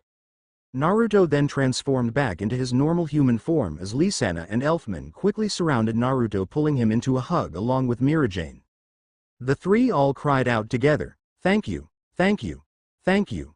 The 3 chanted. Once they let him go, Elfman slapped Naruto on the back. You're a real man, Naruto. Thanks for saving both of my sisters. Lisana wiped a tear from the corner of her eye. Thank you for saving me. That saved my Ni-chan and Nei-chan from having to endure pain if they lost me. Mira gently clasped Naruto's hands within her hands as Mira had some tears run down her cheeks. I can't tell you, show you, or even fathom how much I am thankful to you. Losing either one of my siblings would have crushed me. If there is anything you ever need, please do not hesitate to ask. Naruto chuckled embarrassedly as he rubbed the back of his head. Don't mention it, it was the right thing to do when I saw you in trouble. I'm glad you all are okay and alive. Natsu was surprised as he ran up to Naruto. Thanks, man. Lisana means so much to me. She's like one of my best friends. So, thanks, man. I appreciate you a lot. If y'all ever need anything, let me know. Like if you ever need a place to stay. Oh, and the name is Natsu Dragneel. This is my best buddy Happy. Happy flew out from behind Natsu. Gray walked up and let a chuckle out. Yeah, thanks a bunch. It wouldn't have been the same without the Strauss siblings here. My name is Gray Fullbuster. Nice to meet y'all. Also, watch out. Flame Brain's house is a complete dump. Not suitable for people to live in unless you're a scaly salamander like him. Oi, stripper. You wanna go? Natsu glared at Gray with his fists up and ready to fight. Yeah. I'll take your fire for Brain's ass on. Bop wham. Ow, ouch. The 2 cried out after Makarov retracted his enlarged hand. Makarov smiled and nodded his head, as any parent would say to a person for saving their child's life. I thank you from the bottom of my heart, Naruto. Thank you. Yeah. Glad to have been of help. Naruto gave them all a thumbs up. Just then a girl came running up to Naruto once again. Naruto noticed she was a rather young, petite teenage girl of a slender build who stands at a rather below average height for her age. Her shoulder-length blue hair, which has eyebrow-length bangs, is normally tied up with a colorful bandana around her head. She also had on an orange dress that went down just past her hips. My name is Levi Magarden. I'm sorry to ask you this, but you are the Naruto Uzumaki, right? Naruto raised an eyebrow and chuckled, nodding his head to confirm her question, meaning, you're the one almost every guild has been looking for? Naruto nodded his head again. It's well known, but there was a story about a boy who was around the age of 12 years old that was powerful enough to be considered S-class. I heard there was even a quest that was considered in sulfur monosulfide class, or also known as a 10 years quest. It was the quest to kill the King of Sea Kings. Naruto's amused smile dropped. What? How the heck did word spread around that it was me? Levi was surprised. So it is true. Tails talked about a blonde boy, with blue eyes, and whisker marks on both sides of his cheeks. That also doesn't exclude a bunch of other feats that were said by you. Maybe you're not as popular around Fury, but tons of people know of you in Magnolia. I heard a lot from the people about you for helping out. At one point even our jobs requests and everything were cancelled. That are the job requests specifically were requesting you. What this kid stopped us from getting our money. I struggled to pay rent that time. There's no way, it can't be true. Bruh, he took our jobs. He took our jobs. Naruto began to chuckle and laugh as Lucy even looked away, even though she knew about that, and she did her best to hide her laughter.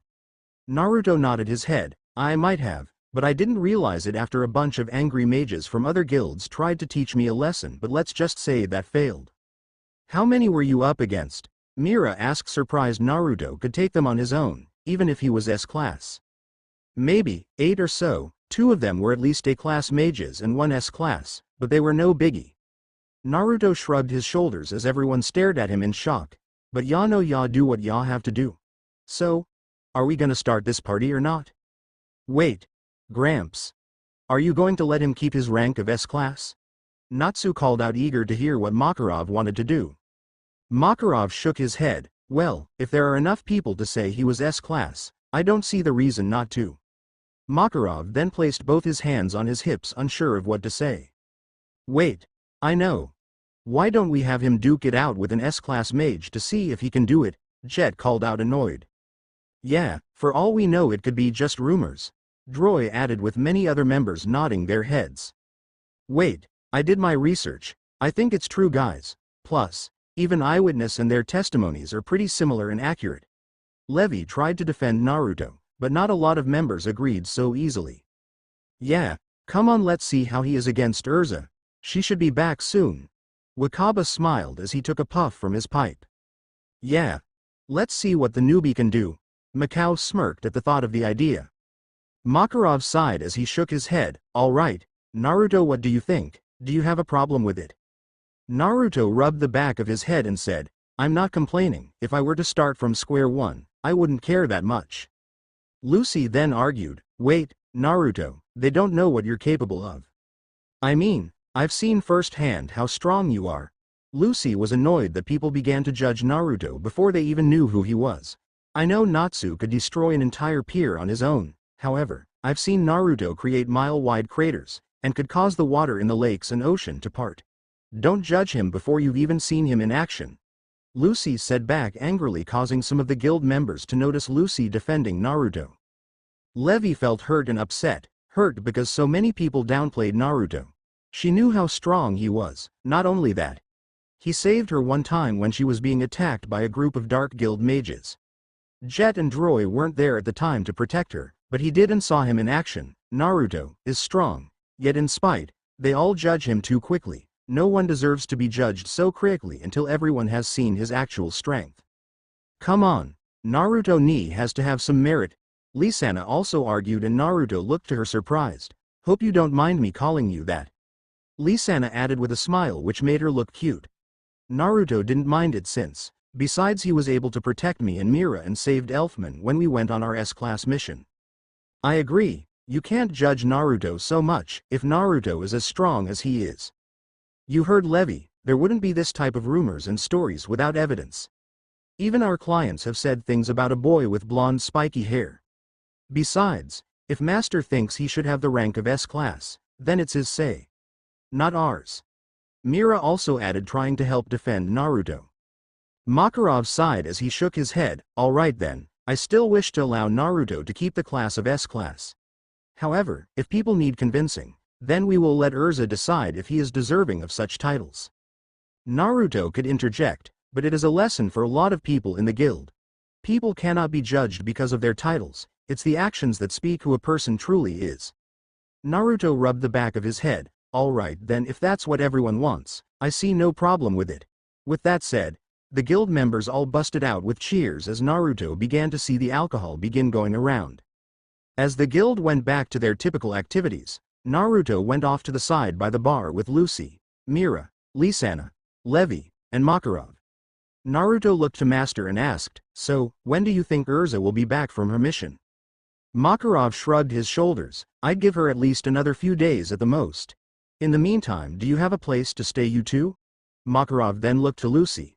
"Oh, that's right, I forgot. Our two new members are childhood friends.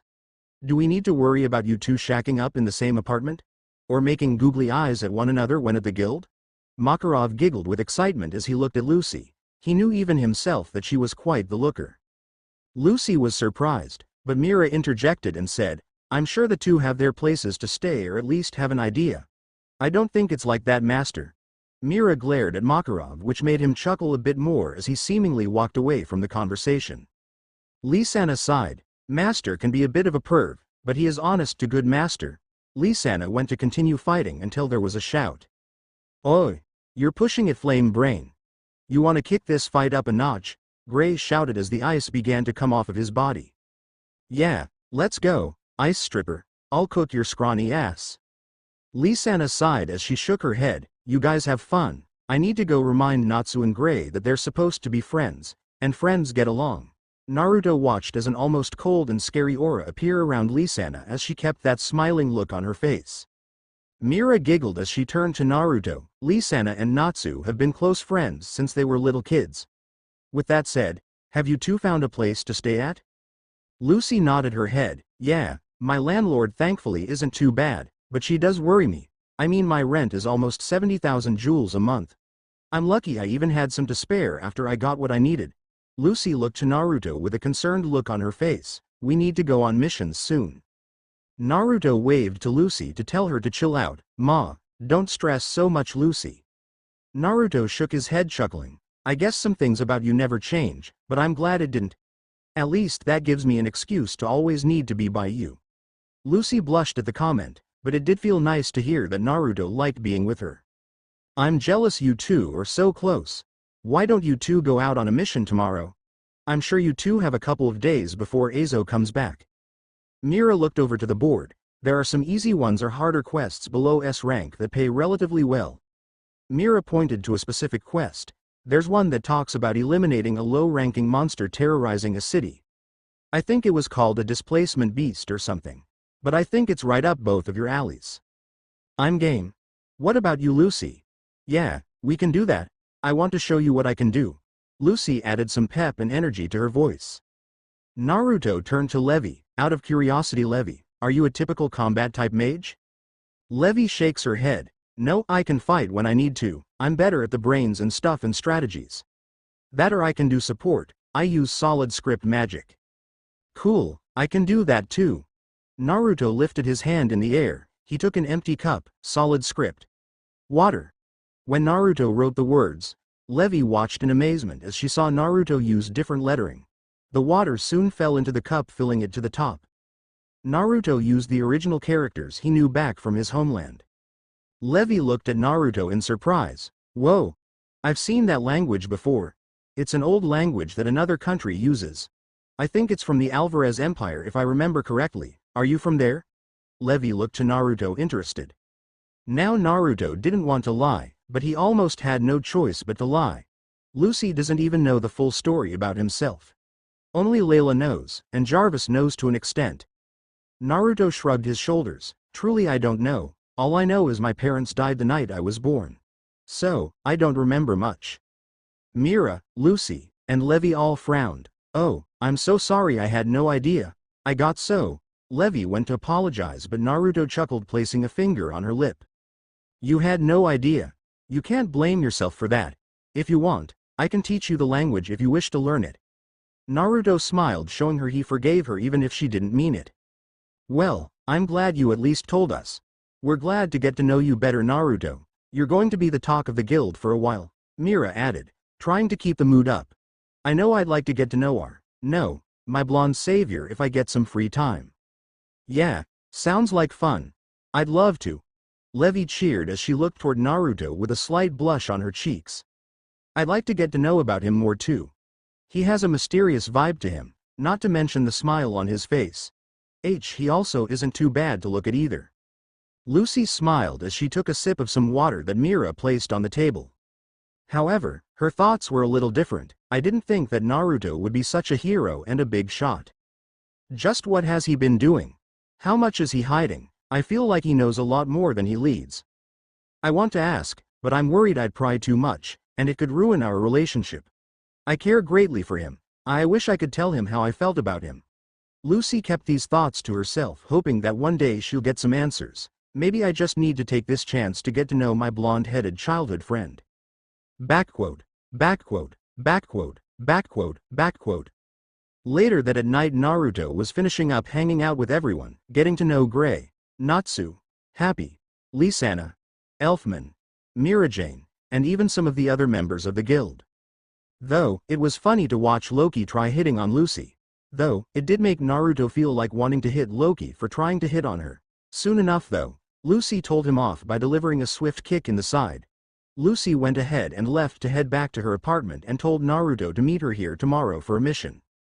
Naruto finished up his conversations with Mira and Levi, and was introduced to Fairy Tail's main alcoholic Kana Alberona. Naruto got up from the bar. Well, it's been fun partying, but I'm going to turn in if you guys don't mind. Naruto waved to everyone, as the three girls waved to him. However, on his way out Makarov gestured the new member over to him. Naruto came over and Makarov asked, "Naruto my boy, can we talk in my office?" Naruto nodded his head complying with him and followed him into his office. When they got in Makarov took a seat and gestured for Naruto to do the same. Naruto complied and sat down. "So, what is it, master?" Naruto looked at the older man confused. Makarov studied Naruto ever since he joined the guild. There were plenty of things that stuck out to him. "My dear boy, before I begin, may I ask you, is there anything you'd like to tell me?" "Of course, anything you say or do will stay strictly between you and me. I promise you that." Naruto looked at the man confused. "I'm confused, master, what do you mean?" Makarov sighed as she closed his eyes and then slowly opened them. "Well, I've been watching you interact with the others in the guild. I must say, you fit in quite well and you're mysterious, but there is a lot more to you." Makarov's eyes looked serious. "I have never seen a boy your age with their guard up. With every movement you made, there were almost no openings to catch you off guard if someone attacked you. You look battle-hardened, professionally trained. Not only that, those eyes. I've seen those types of eyes before, my dear boy. Someone who has witnessed calamities and events that no normal person should see.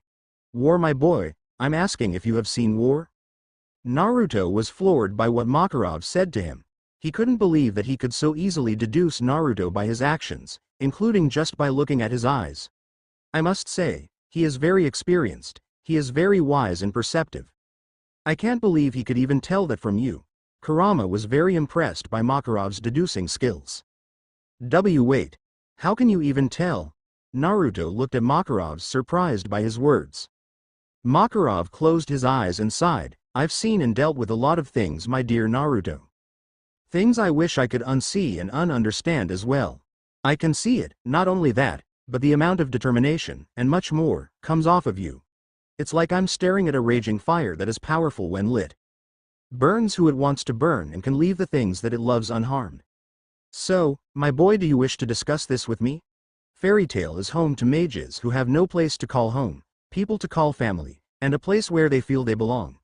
Live, love, laugh, work, and most of all have fun." Naruto looked at Makarov with a very impressed look on his face. Naruto simply smiled. This is truly why Makarov Drayar was the leader of this guild. Why he oversaw everyone. He was a parent, a leader, who could deduce anything and know when someone he cares about is hurting. Naruto shook his head. If he was going to tell everyone everything, he figured it might as well be Makarov. "Well, why don't we start here then?" Naruto held his right hand up. "Tell me, master, have you ever heard of what chakra is?" Makarov raised an eyebrow, showing he had no clue what Naruto was talking about. "Get comfortable, because there is a lot that has happened to me. These past few hundred centuries have been long." Naruto held his right hand up as a Rasengan formed in his hand. Makarov's eyes widened as he felt the power come from Naruto's attack. He could not sense chakra, but he could feel the ferocity of the said attack. "I see, from that example alone. I can now see you are no normal mage, Naruto." Naruto was finishing up hanging out with everyone, getting to know Gray, Natsu, Happy, Lisana, Elfman, Mirajane, and even some of the other members of the guild. Though, it was funny to watch Locatree hitting on Lucy. Though, it did make Naruto feel like wanting to hit Locafor trying to hit on her. Soon enough though, Lucy told him off by delivering a swift kick in the side. Lucy went ahead and left to head back to her apartment and told Naruto to meet her here tomorrow for a mission. Naruto finished up his conversations with Mira and Levi and was introduced to Fairy Tail's main alcoholic Kana Alberona. Naruto got up from the bar. "Well, it's been fun partying, but I'm going to turn in if you guys don't mind." Naruto waved to everyone, and the three girls waved to him. However, on his way out Makarov gestured the new member over to him. Naruto came over and Makarov asked, "Naruto, my dear boy, can we talk in my office?" Naruto nodded his head complying with him and followed him into his office. When they got in, Makarov took a seat and gestured for Naruto to do the same. Naruto complied and sat down. "So, what is it, master?" Naruto looked at the older man confused. Makarov studied Naruto ever since he joined the guild. There were plenty of things that stuck out to him. "My dear boy, before I begin, may I ask you, is there anything you'd like to tell me?" "Of course, anything you say or do will stay strictly between you and me. I promise you that." Naruto looked at the man confused. "I'm confused, master, what do you mean?" Makarov sighed as she closed his eyes and then slowly opened them. "Well, I've been watching you interact with the others in the guild. I must say, you fit in quite well and you're mysterious, but there is a lot more to you." Makarov's eyes looked serious. "I have never seen a boy your age with their guard up. With every movement you made, there were almost no openings to catch you off guard if someone attacked you. You look battle-hardened, professionally trained. Not only that, those eyes. I've seen those types of eyes before, my dear boy. Someone who has witnessed calamities and events that no normal person should see. War, my boy, I'm asking if you have seen war?" Naruto was floored by what Makarov said to him. He couldn't believe that he could so easily deduce Naruto by his actions, including just by looking at his eyes. "I must say, he is very experienced. He is very wise and perceptive. I can't believe he could even tell that from you." Kurama was very impressed by Makarov's deducing skills. Wait. How can you even tell?" Naruto looked at Makarov, surprised by his words. Makarov closed his eyes and sighed. "I've seen and dealt with a lot of things, my dear Naruto. Things I wish I could unsee and ununderstand as well. I can see it, not only that, but the amount of determination, and much more, comes off of you. It's like I'm staring at a raging fire that is powerful when lit. Burns who it wants to burn and can leave the things that it loves unharmed. So, my boy, do you wish to discuss this with me? Fairy Tail is home to mages who have no place to call home, people to call family, and a place where they feel they belong. Live, love, laugh, work, and most of all have fun." Naruto looked at Makarov with a very impressed look on his face. Naruto simply smiled. This is truly why Makarov Drayar was the leader of this guild. Why he oversaw everyone. He was a parent, a leader, who could deduce anything and know when someone he cares about is hurting.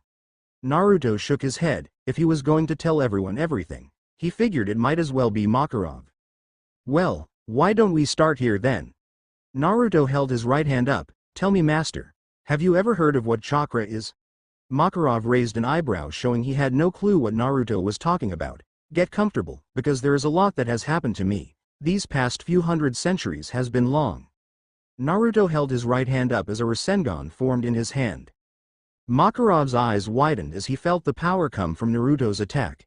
He could not sense chakra, but he could feel the ferocity of the said attack. "I see, from that example alone, I can now see you are no normal mage, Naruto." Backquote, backquote, backquote, backquote, backquote. This chapter. Next day, Naruto woke up from bed as he slowly sat up and looked out the window. Naruto decided to start his day quickly. He created a shadow clone, which Matabi took control of to make breakfast. Naruto went to go take a shower, which didn't take long, and within 10 minutes Naruto came down.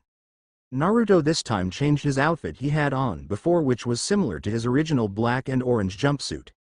Naruto now adorned a new jumpsuit that was a dark blue shirt and pants. Naruto had kunai and shuriken holsters on each side of his pants. The pants also had red hints on the sides of his pants, along with red shoes. To keep his pants on was a patterned red belt with a golden circle clasp that had the moon and sun mark next to it. Naruto's shirt had a specifically red zipper, while the rest of his shirt was blue. Naruto didn't zip it up all the way, revealing a black undershirt with a chainmail-like mesh shirt underneath. Naruto had a turtle-like collar that went up to about the bottom of his but left the front wide open. Naruto also had 2 golden shoulder pads on each shoulder, the left pad with the moon, and the right side having the sun mark on it. Naruto seemingly 2 individual pieces of cloth, in a rectangular shape, flow freely behind him. Naruto came downstairs to his kitchen to meet Matabi, placing breakfast on the table. Matabi was currently transformed into a female human version of herself. Incorporating the Y Jutsu allowed Matabi to create a human female of herself. Matabi had pale smooth skin, bright blue hair, her typical heterochromia eyes, and 3 whisker-like marks on her cheeks.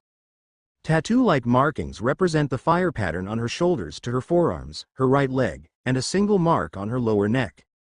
She had on a purple kimono with a back piece collar around her neck. Her sleeves were separate from her main piece of the kimono, with hints of red near the bottom of her sleeves. With a golden sash on her abdomen tied on with 2 red strings, fishnet leggings that went halfway down her thigh. With open-toed sandals that went up to her knees, and 2 red pieces of her kimono draped behind her. You will be able to find their outfits on my Pinterest I will make for this story. I will also eventually include the novel Ice of Lucy, Levi, Erza, Mira, and Wendy, my friend novel Aid Mira. Well, doesn't that look lovely on you, Naruto-kun? Matabi purred with joy as his hair seemingly swayed left and right as if they were her tails. Thanks, Matabi, it seems Rose did well with the outfit, thought a little on the flashy side.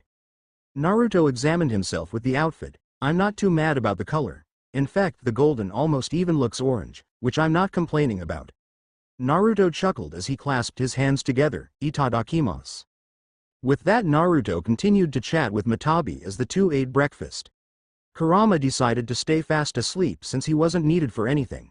Once Naruto was done, he helped Matabi clean up and then made his way out, heading towards Fairy Tail to do a job with Lucy.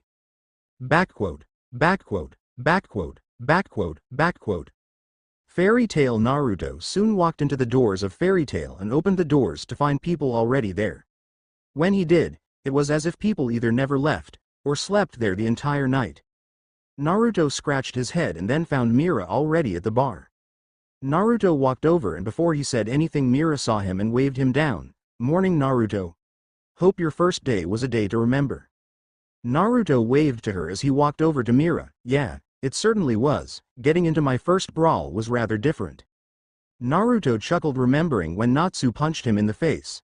When Natsu did that, Naruto didn't even move. When he hit back, he sent Natsu flying into 3 other guys, knocking them all out. Naruto didn't even use his full strength. He held back and used only 2% of his true strength.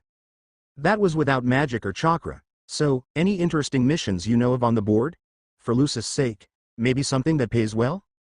Mira giggled. She then turned and yelled to Lisana, who was in the back. Hey Lisana, are there any good paying missions that Naruto and Lucy could go on today? Lisana came out from the back. Oh, sure thing, Ne-chan. Morning to you, Naruto ni. Lisana waved to Naruto as he gave her a small wave back. Lisana ran up to the board and glossed over some missions, which she then proceeded to grab and run over to Mira. Here you two go. I think this mission should be fun for you guys to go on. Just then Natsu called out, Hey Lisana, Elfman, come on, we don't get all day. We gotta take care of those pesky bandits. Natsu proceeded to punch his fist into the open palm of his other hand. Coming. Lisana then turned to Naruto and Mira. Well, I'll see you two later. Elfman ni. Come on, let's get going. Lisana ran towards Natsu as Happy flew over Lisana's head. Elfman smirked as he flexed his muscles. Yeah, let's do this mission like a real man. Lisana's sweat dropped, but I'm not even a man. Naruto chuckled as he then was handed the mission by Mira. He glossed over it. A class mission. It's a request to get rid of some dark mages, Over at Mangrove Village. Seems simple enough. The pay is nice too. Offering 350,000 jewels. A bonus if we can catch the head honcho of this group too. Naruto glanced through some of the details. This should be a breeze. Just then Levi came walking over. Morning Mira, morning Naruto. Jet and Droy have not shown up to the guild yet, so she decided to go over and say hi. Morning, Levi. Both Naruto and Mira replied at the same time. Naruto then asked, "You going on a mission anytime soon, Levi?" Naruto asked curiously to Levi. Levi nodded her head. "I need to start going on some jobs so I can make some money for this month's rent. Not that I'm tight on money, I just like staying on top of it." Naruto gestured to himself with his thumb. "If you want you can join me and Lucy if y'all want to. What about you, Mira?" Levi thought for a moment, and Mira gave Naruto a light smile. "Well, I could come and show you around where you need to go. I don't do missions anymore. I mostly do Sorcerer's Weekly as a model. I make most of my money there." "I see. Well, you're more than welcome to come if y'all want. I'm sure we'll all do fine," Naruto said, using a hand gesture to show that it would be a cinch for them. "Well, with that said, maybe we should let one another know our magics. That way we can figure out how we fit in this group," Mira suggested, and the two both nodded their heads. Just then another voice called out, "Mira, Levi, Naruto." "Morning." The three turned their heads to find Lucy walking over to them with a smile on her face. "Hey guys. What are you all doing?" "Going over the mission debrief, since we're all going. We're talking about our magic along with our strengths and weaknesses." Naruto gestured for her to come over, which Lucy trotted over quicker. Not that Lucy minded that Levi or Mira joined, but it did irk her not being able to spend alone time with Naruto. "So, what's the mission entailing?" "We have to take out a bunch of Dark Guild members from Dark Unicorn. They're causing problems for a place called Mangrove Village. It's not too far away from Clover Town. Mira is gonna guide us, and Levi is along for the ride since Jet and Droy aren't here." "I see. Well, I guess I'll start. I'm a celestial wizard. I got keys for Aquarius, Cancer, and Taurus. Those are from the 12 celestial zodiac keys. Then some silver keys, but they usually aren't much for combat." Lucy chuckled as she looked at Naruto and gave him a thumbs up. "I've also managed to be able to summon 2 of them at once and keep them in the human world for an hour. I practiced hard and trained hard like my mother taught me, and trained physically like you wanted me to." "That's great. Since I realized the weakness of a celestial mage is the hand-to-hand combat, I'm glad you were able to pick up some techniques." Naruto was glad that Lucy took his advice and incorporated his teachings into her style. Mira and Levi took note of Naruto and Lucy being quite close. "Wow, did you two know one another before coming here?" Mira asked curiously. Lucy nodded her head, quickly answering Mira's question. "Yeah. He stayed with us for a few months before he left on his own." Lucy smiled, thinking back on memories. It was fun hanging out with Naruto and training with him. Even though he left, for the first few years he would stop by. However, of course, then for 5 years, he didn't show up. All he did was write. Lucy looked over to Naruto, annoyed as she crossed her arms over her chest. Naruto seemingly missed the part where Lucy emphasized the word, and this didn't go unnoticed by Levi and Mira. Naruto, realizing Lucy was still upset by that, sweat dropped. "I'm sorry, Lucy. I told you I had to go on my own to get stronger. Besides, I need large open areas for my magic. Otherwise, I can't get stronger." Naruto looked to Mira and Levi and held up both of his hands, with all 5 fingers up. "I am a sage dragon slayer mainly. I have takeover, solid script, enchantment, and I can use wind, water, earth, fire, lighting, and finally light magic." Lucy's eyes widened. Naruto slapped a hand over Lucy's mouth. "I'd like to keep that on the down low if possible. Fewer people know, the better." Naruto chuckled as he looked at the girls. Mira had a hand over her mouth. "Wow, that's impressive for even a S-rank mage yourself to know. How is that possible you learned all those magics?" Levi was very interested in hearing Naruto's answer. "Wow. You're like a prodigy. Most mages can only learn up to a few types of magic. Even then only being proficient with 1 or 2. How did you do it? To top it all off, you're a dragon slayer like Natsu?" Naruto explained it the best way possible he knew how it worked. "From my understanding, this is all based on how a person is taught magic. It's like learning a language. If you teach the child young enough different magics, they can eventually train and learn to get stronger later on, being able to learn other magics and become stronger with those too." "Wow, so who taught you? Did a dragon teach you?" Mira asked curiously to Naruto, and he nodded his head. "Yeah, she did, but she disappeared on July 7th x 777. I have no idea where she went. Her name was Rose. Naruto smiled thinking back to her, but he wondered who she was. She was family to him. She raised him like he was her own. He loved her greatly, but he wanted to know what happened to her. Just like Natsu too. Well, I'm sorry to hear that, but I'm sure you'll find her one day. Levi smiled, giving Naruto a reassured look on her face. Well, you know my magic, I'm just a solid script mage. But what element can you eat? I know Natsu can eat fire. But what's yours? Naruto smirks and says, you'll just have to figure that out. Naruto giggled as he looked at Levi. Mira smiled, you know my main, I use takeover magic, but I can use transformation and some water spells. Well, what do you guys say? Let's get going. Naruto stood up from his seat to leave, and the girls followed, but he stopped. Wait. The three girls looked at him confused. What should our team name be? Levi placed a finger on her lower lip. When I'm with Jet and Droy, we're Team Shadow Gear. Naruto looked at her with a sad face. Dang. That is so much cooler than Team 7. Naruto crossed his arms over his chest. I thought Team Fire Shadow could be cool. But that is just awesome. The rest of the guild looked to Naruto and his team, and Naruto realized all eyes were on him. Naruto nervously chuckled, when you're going out on a mission with a bunch of pretty girls. I guess it's not hard for the guild to miss that. Just then Lucy smiled and said, I kinda like that name, that or we just go with Team Uzumaki. Mira looked at Naruto and nodded her head, I like that name, Team Fire Shadow has a nice ring to it. Naruto looked to Levi, what do you think? Levi nodded her head, I like it.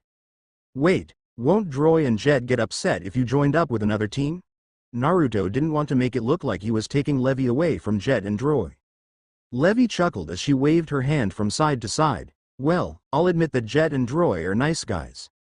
They are really sweet too, but they can be a bit much sometimes and be too overprotective. I do understand it though, we've been childhood friends. They seem like swell guys, hopefully. They don't mind us stealing you from time to time. Naruto gave her a slight pat on the head as he gestured for them all to move. I can go get a carriage to take us there. The head part caused Levi to pout a bit but hid it well so the others didn't notice. Mira chuckled and said, a carriage? There's something better than that. Let's get a magic four-wheeler. It can drive us there. Naruto seemingly tilted his head confused. He didn't know what that was. Backquote. Backquote. Backquote. Backquote. Backquote. Moments later Naruto looked curious as he sat in the front with Mira as she connected the SE plug to her arm. She began to pump magic into the vehicle and the group began to drive. Naruto looked around as they went at a steady pace through town. This is rather different, faster than a horse-drawn carriage. That reminds me, Naruto, you're a dragon slayer, right? So why don't you have motion sickness like Natsu does? Levi asked curiously. Now that you mention it, I remember Natsu having problems like that all the time. Mira looked at Naruto confused. Motion sickness. That doesn't seem like fun. Lucy looked at Naruto thinking about what it must be like for Natsu. It's simple. Becoming a dragon slayer grants the user immense magical powers. As well as the senses of a dragon too. Naruto held up his finger in the air. A magic power grows stronger with time and training. However, for dragon slayers it also heightens their senses, which affects the body. So, if a dragon slayer's body is not up to physical capability with their magic, it means their bodies were not prepared to handle the extra senses the magic gives to the user. Naruto smiled as he thought back to Rose. I made sure to nip that in the bud as early as possible, that way I won't have issues like that. Interesting. That's certainly news to hear. So, you're saying Natsu isn't physically strong enough to handle the magic it grants him? Levi smiled as she took down some notes. Oh, don't mind me. I'm just writing a book on magics and their effects. Naruto smiled and nodded his head. That's wonderful. If you want any input or anything, I'm more than happy to help out. All I ask is if I can maybe read it. Same. Sign me up for a copy. Levi felt a bit embarrassed by it, but smiled. Why, yay. I will. I wasn't going to publish it, but if you guys think it is good, I'll think about it. You should do it. Why not, Levi? I think it'll be a real hit. Naruto smiled as he turned his head back to face the front. How much farther, Mira? Mira looked ahead and said, maybe another 40 or so minutes, but I can speed it up to get there quicker if need be. As long as it doesn't completely deplete your magic, go at a pace good for yourself. Naruto made sure to iterate that Mira didn't overdo it. So let's go over the plan. When we get there we'll find out where they're hiding and take them out. Levy, from my understanding you more support. Let us know where the enemy is, and if they try to get around us. Lucy will help us with numbers with her celestial keys. Mira and I will be the ones who knock some skulls together. Questions? Naruto looked to see if they had any ideas they wanted to try out. Backquote, backquote, backquote, backquote, backquote. Mangrove Village. The group soon arrived, meeting the mayor of the village. Fairy Tale Mages, thank you so much for coming. The mayor wore a brown suit and notably had a thick white mustache. Not a prob. Where are these mages holding up? Naruto crossed his arms over his chest. They've practically set themselves up at the village's orphanage. Thankfully the kids have left, but the caretaker was taken hostage. The mayor frowned. The kids adore her. They said if we don't comply within the next day, they'll execute her, and since we're a small town, we're not as wealthy as some of the other villages are. The Rune Knights have hardly done anything to help out. We sent word a day ago and no one has responded. How awful. Don't worry, we'll do our best. Mira looked in the direction of the orphanage with a look of determination on her face. We'll teach them a lesson they won't forget, Levy scowled. Yeah, we'll teach them not to mess with people who have done nothing wrong. Lucy growled out, annoyed to think these people would do such a thing. Naruto stayed quiet and thought to himself, all right then, simple, I'll sneak in. This is where my area of expertise falls in. Naruto looked to the girls with him. Infiltrator, assassination, and espionage. Of course, I don't kill unless necessary. Naruto gestured for the girls to follow him. Come on, we'll talk more about the plan as we go. Mira and Levy found Naruto's expertise to be rather interesting and new. However, Lucy does remember Naruto training like that a bit, but she doesn't ever recall him learning. Unless this was something he picked up over the 5 years he disappeared. Again, it makes Lucy wonder just who Naruto is sometimes. He had to be something more than just the fun blonde goofball when he was with them. Her mother even called Naruto reckless sometimes when it came to his magic. Willing to practice with high-level spells and creating his spells as well. The mayor watched with the other civilians there, holding their hands in a prayer hold. Just then a bunch of the kids broke to the front of the crowd. Please, save Miss Setsuna. She's like our Ka-chan. Naruto and the girls turned around to look at the kids and plead for help. We don't want to lose her. We love her very much. She is practically our Ka-chan. Naruto smiled gently and walked to them as he knelt to their height. I promise you guys that I will save Miss Setsuna for you. That's a promise I can guarantee you, and Naruto Uzumaki never breaks a promise. Naruto placed a hand on a boy's head with one hand and then ruffled a girl's hair with the other. Naruto stood up and turned to the girls walking past them. Come on ladies, we have work to do. Well, he certainly has that leader role. Lucy took note, wondering if along Naruto's travels, someone taught him. Backquote, backquote, backquote, backquote, backquote. 20 minutes later, with the plan all solved out, and everyone in motion, Naruto made his descent onto the orphanage from a tree. He landed on the top of the orphanage. He placed a hand on the roof and created a hole, manipulating the concrete and wood to make a hole for him to slip into. Once inside, Naruto closed his eyes and reached out for the enemies. All right, there seems to be about 30 of these guys in here. All low-class dark mages, but one seems to stand out a bit. There she is, on the other side, last room to the right. Naruto was still in between the roof and the ceiling of the room he was above. Sensing no one in the room, he created another hole and slipped in. Once he dropped down, she scanned the room for any important information. Sadly, nothing, so he snuck to the door and opened it slightly. He looked down the hall to see it relatively clear except for the 2 guards in front of a door. He could also sense the girl in there, along with the stronger presence of the mage. He had to be at least B-rank level. Naruto held up 3 smoke bombs. They were to simulate as if there was a fire in the building. It was to smell and almost look like there was a fire. The smoke was indeed real, but wouldn't cause significant damage to anyone. Naruto went ahead and snuck into the hallway and went to the ceiling, applying chakra to his feet and hands sticking to the ceiling. The hallway was dark, sadly for them. They couldn't see too well, good for Naruto since it is his element. Once Naruto got close enough, he found a ventilation shaft. He lit a small flame on the balls and threw them in. Soon the smoke blew open, letting out a quick smokescreen covering the enemy mage's vision. Without any delay, cough cough, F fire. F fire. We need to get out. D damn it. T they're crazy. Cough, they're trying to burn the O orphanage down. Just then the door slammed open, and the boss came out. Damn it. Cough cough, one of you. Get the woman and get out. As any typical boss would do, ran out to save his scrawny ass. Naruto looked at the other two as one ran off with the boss, and the other one ran into the room to grab the girl. Naruto quickly followed in, keeping himself to the ceiling. She seemed tired and had bruises on her face. There were even some parts of her clothing torn off, and one of her S hanging out. Her hands were tied to a chair along with her feet. Her pants were torn from the legs up, mainly where a portion of the crotch pants were torn. Naruto frowned. He quickly landed on the mage and chopped him in the back of the neck, rendering him unconscious. Savages, the lot of them. Naruto used wind magic and created a barrier keeping the smoke out of the room. Naruto began to untie Setsuna's hands. Miss Setsuna. Naruto gently placed a hand on her cheek to see the woman slowly open her eyes. Who? Who are you? The woman looked at her newfound savior. Are you here too? Save you? I am. Now let's get you out of her. Naruto flicked his wrists as blades of wind cut the ropes binding the woman's legs. Put this on, that way so the kids don't have to see you like that. Naruto took off his jacket and placed it over Setsuna's shoulders. Now come. Let's get you out of here. Naruto gently picked the woman up carrying her bridal style and took her back out the way he came, while also making sure he fixed the hole he created earlier.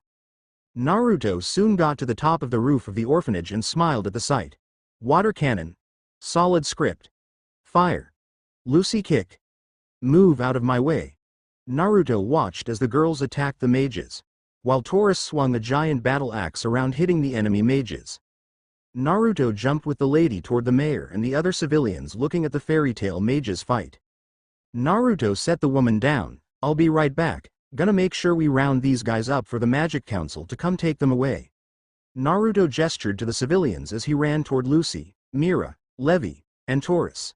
Once Naruto made it to the scene, he smiled, placing his hands on his hips. Impressive so far, ladies. You too, Taurus. Thanks. Kicking some faces in making this all the while worth it. Lucy smirked as she did a quick roundhouse, kicking a mage in the face. They're like helpless little fishes in a barrel. Mira had a hand on her cheek as she fired a bullet of water from her finger, oddly resembling the water gun jutsu from Naruto's world. These guys are pretty easy to take down. I one-shot these guys. Levi smiled happily. She was glad she was able to help out the right way. Unlike how Jet and Droy like to run into things without a plan, which results in them messing something up. Then Levi is the one who cleans up their messes. Why you tricked us all. How did you even get her out? Naruto and the girls looked over to see the boss pointing at them angrily. You'll all pay. Now die. The boss of the group held his hands up. Dark bullet. Naruto took a step forward and smirked. Naruto caught the dark bullet with his teeth. He then slurped it up as if it was a noodle. Mira, Lucy, Levi, and the dark unicorn boss looked at Naruto. Agape. Not bad, though it could use a lot of work. I mean, there just isn't enough darkness in it, like when firing it next time, condense the attack more. That way it can pack way more of a punch. Naruto said with a suggestive tone while smiling at the end, hoping he helped him improve his attack. Levi asked, wait, I'm confused. You're a Sage Dragon Slayer? But you never said you were a Dark Dragon Slayer? Naruto chuckled as he shook his head. That's the thing. I'm not a Dark Dragon Slayer. I am still and only will be a Sage Dragon Slayer. However, I don't have a main element. Naruto smiled as black flames began to come from his mouth. That's the thing. I can make my element whatever I want with this magic. Dark Sage Dragon Roar. Naruto roared off a large cone of dark flames toward the mage, hitting him directly. There was an explosion as black dust was kicked up, and everyone shielded their eyes. Naruto waved some of the dust from his face. Ops might have put too much in that one. Naruto swiped his hand to the side using wind magic to push away the dust. The Dark Guild mage lay there unconscious with several burn marks on his body, charred clothes, and slight burn marks on his face. Well, that's an interesting form of Dragon Slayer magic. I was curious about exactly what it did. Mira smiled looking at their handiwork. There were some still stragglers who either have woken up or had yet to be knocked out. Mira smirked, looking at the other mages with an almost devilish smile on her face. Now, we can do this the easy way or the hard way. The choice is yours, but of course, if you decide the hard way, I do not personally mind whatsoever. Mira held up another ball of water in her hand. It's just more practice for me. Levi and Lucy both shuddered a bit, taking a step away from the demonic model. Man, she is kinda scary, now that I have seen it. Lucy didn't believe Elfman or Lisanna, but now she sees it. Levi's eyebrow twitched nervously. That's our fairy tale mascot for Mirajane Strauss, also known as the She-Devil. Wow, that's a badass name. Naruto placed his hands on his hips. He looked over to see what the Dark Guild members were doing. They prostrated themselves on the ground, allowing themselves to get tied up. Naruto went over and began to tie everyone up, and then tied everyone up in one large group. Of course, this was done easily with the help of Levi, Lucy, and Mira agreeing to help out. Of course, some of Myra's mages she tied up commented on how tightly she tied them up, which was something Naruto seemingly shuddered at as he swore. She saw Mira look at him while she tied one of them up. Naruto hoped that was just his imagination. The village people came running up to Naruto and his team with cheers. Thank you fairy tale mages so much. We appreciate everything you've done for us. The mayor of the village stuck his hand out to Naruto. I apologize for not introducing my name earlier. My name is Mango, Mayor Mango of Mangrove Village. We're greatly known for our mangoes. So, please. We have your reward and extra mangoes as well. The woman who Naruto and his team saved came walking up to them. I must thank you very much for saving me. The name is Miyuki Setsuna. She gave a polite bow. She still had on Naruto's jacket that he gave her, so she looked modest in front of the kids. The kids who were part of the orphanage came running up. Thank you all so much for saving our Ka-chan. Yes. Thank you very much, Hari for fairy tale. Can you guys stay for a while? Yeah, you should play with us. No. Teach us magic. Ooh, magic. Magic. Naruto chuckled as he waved their praises off. No sweat really, I made a promise and kept it. Maybe next time I stop by I can teach you guys some magic. My teammates and I have to get back to the guild and report in. Mira nodded her head. Yes, besides, the Rune Knights should be here soon. They'll take care of those crooks. I understand. Please, here is the mission reward. The mayor walked up to Naruto and handed him the bag of jewels. Then another person walked up and handed Mira and Lucy some bags of mangoes. Naruto smiled and nodded his head. Well, Setsuna-san here, let me do something about your clothing. Naruto walked up to her and placed a hand over a part of her outfit. He poured some of his magic onto her outfit. Mira, Levi, and Lucy looked at Naruto interested as they saw her clothes sew themselves back together. There you go. You should be all good. Miyuki smiled brightly seeing her clothes repaired. Thank you, I appreciate it greatly. Miyuki gently took off Naruto's jacket. She looked up to Naruto. Do you often go into enemy territory to always save the damsel in distress? Naruto chuckled as he rubbed the back of his head. Ahahaha. No, I do not, but I'm sure my master would have done so. Naruto then reeled back his thoughts of Jiraiya, though there are times when I know it's important and the stakes are high. Of course, he taught me after all. Besides, he'd be upset if I didn't save a lady as pretty as such as yourself. Now that Naruto got a better look at Miyuki. Miyuki is a very beautiful woman. Even Naruto had to admit that her looks could captivate many men. Especially her eyes, her arms, and legs are slim along with her slender body. She may not be big in the chest like a lot of fairy tale members, but she has curves in the right places. Even though she isn't a mage or anything, she seemingly leads a healthy lifestyle. She has gentle gray eyes and silky smooth black hair that goes about halfway down her back. Modest and cute. I guess there is only one way to thank my savior. Miyuki took a few steps forward to Naruto and went up on her tippy toes. She held up his jacket, hiding her face and Naruto's face behind it. Surprised by her actions, before Naruto could move or even react, he felt a pair of soft lips touch his cheek. She then whispered in his ear, "You're always welcome to stop by if you want. I think the kids would love it if you visited from time to time." Mira was surprised, unsure how to feel about the scene in front of her. Levi blushed slightly watching the orphanage mother give Naruto his gift. Meanwhile, Lucy stood there as she seemingly grits her teeth annoyed. How dare she make a move on him? She just met my Naruto. Matabi and Kurama, who were watching this, smirked. Kurama just kept his head on his paws, smiling. Meanwhile, Matabi, in her human form, seemingly sat on Kurama's paws as she kicked her feet happily, while having her elbows on her thighs, and both hands cupping her cheeks. Nya! How cute! She is so beautiful too. She might not have a killer body like some of the girls in Fairy Tail, but she got that alluring look about her. Once Miyuki then placed the jacket back on Naruto's shoulder. She then turned and began to walk back next to the citizens of the village. The kids who saw this, the boys said, "Ew. Gross. Naruto ni has cooties now, blah." However, the girls all looked at Naruto and their surrogated mother, Miyuki, with hearts in their eyes. They would be ecstatic if Miyuki and Naruto got together and started dating. Ah, they'd make a cute couple. We'd get to have Ka-chan and Atu-chan. Yeah? Ka-chan should marry Naruto-san. Naruto chuckled as could feel the jealousy coming off of Lucy. Mayor Mango, we were happy to help, but we all must get going. Yeah, of course. Please, you guys visit anytime you want. Mayor Mango chuckled as he waved to them along with the other citizens who began to wave to Naruto and his team. Will do. Thanks for the mangoes, Lucy chirped out as she made her way to the four-wheeler. Yeah, if anything happens let us know, Mira called out. We'll see you guys around, Levi waved. Naruto gave them all a salute as he could see Miyuki giving him a bright smile. Naruto also saw in the distance a clone of his. He ordered his clone to place some seals around the village. It would alert him if anything happened. He applied a security barrier, along with his Hiraishin marker in case enemies tried to attack them. With that, they began to make their journey back to Fairy Tail. A.N. If you're all wondering, that Miss Setsuna Miyuki is Shiba Miyuki. Just search for her, and you'll know who I am referring to. No, not a harem option. The crew soon got on the four-wheeler, with Naruto offering to drive this time.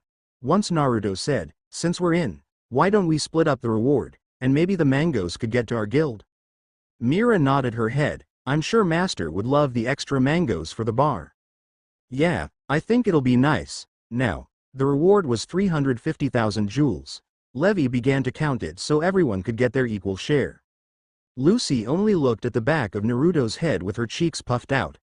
Naruto could feel Lucy's eyes drilling holes into the back of his skull. That was a great job, everyone. We should go out on missions again sometime. Yeah, it was fun. Mira nodded her head, liking of working together with Naruto. I don't mind doing it again, of course, when Jet, Droy, and I aren't out on a mission. Levi said as she moved her finger counting past the 150,000 jewel mark. However, Naruto chuckled as Lucy was still silent. Lucy, is everything okay? Luffy crossed her arms over her chest and looked out at the moving scenery. Yes. Mira and Levi chuckled lightly. They both could tell Lucy was jealous. Naruto sighed as he rubbed the back of his head. Look, we did well, right, Luce? If you're worried about her, don't. I don't know her. She's pretty, but you three are just as pretty, so try not to worry about it so much. Lucy began to blush when Naruto called her pretty. Meanwhile, Mira and even Levi faces heated up. It was different when the other guys in the guild constantly hit on Mira or even Levi for Jet and Droy. It's nothing all too different for the two, but it was nice hearing from someone like Naruto. Levi cheered out. Whoa, awesome.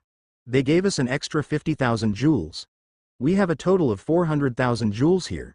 We can split it evenly amongst ourselves. 100,000 each. Lucy smiled, thinking about money, and forgot about the woman who kissed Naruto. Great. This means I can pay this month. While having some spending money too. Lucy liked knowing she'll be able to pay this month. Thankfully, she saved up the money she got doing small jobs here and there. Then some help from her parents when she left, giving her some extra jewels to fall back on. I say we work pretty well as a team. Mira clasped her hands together, which Levi and Lucy nodded their heads together at. Indeed, we do. Now we head home. Oh, I meant to ask Lucy, how's the little rascal of a brother of yours holding up? Naruto smirked as he asked, wondering how Lucy's little brother was doing.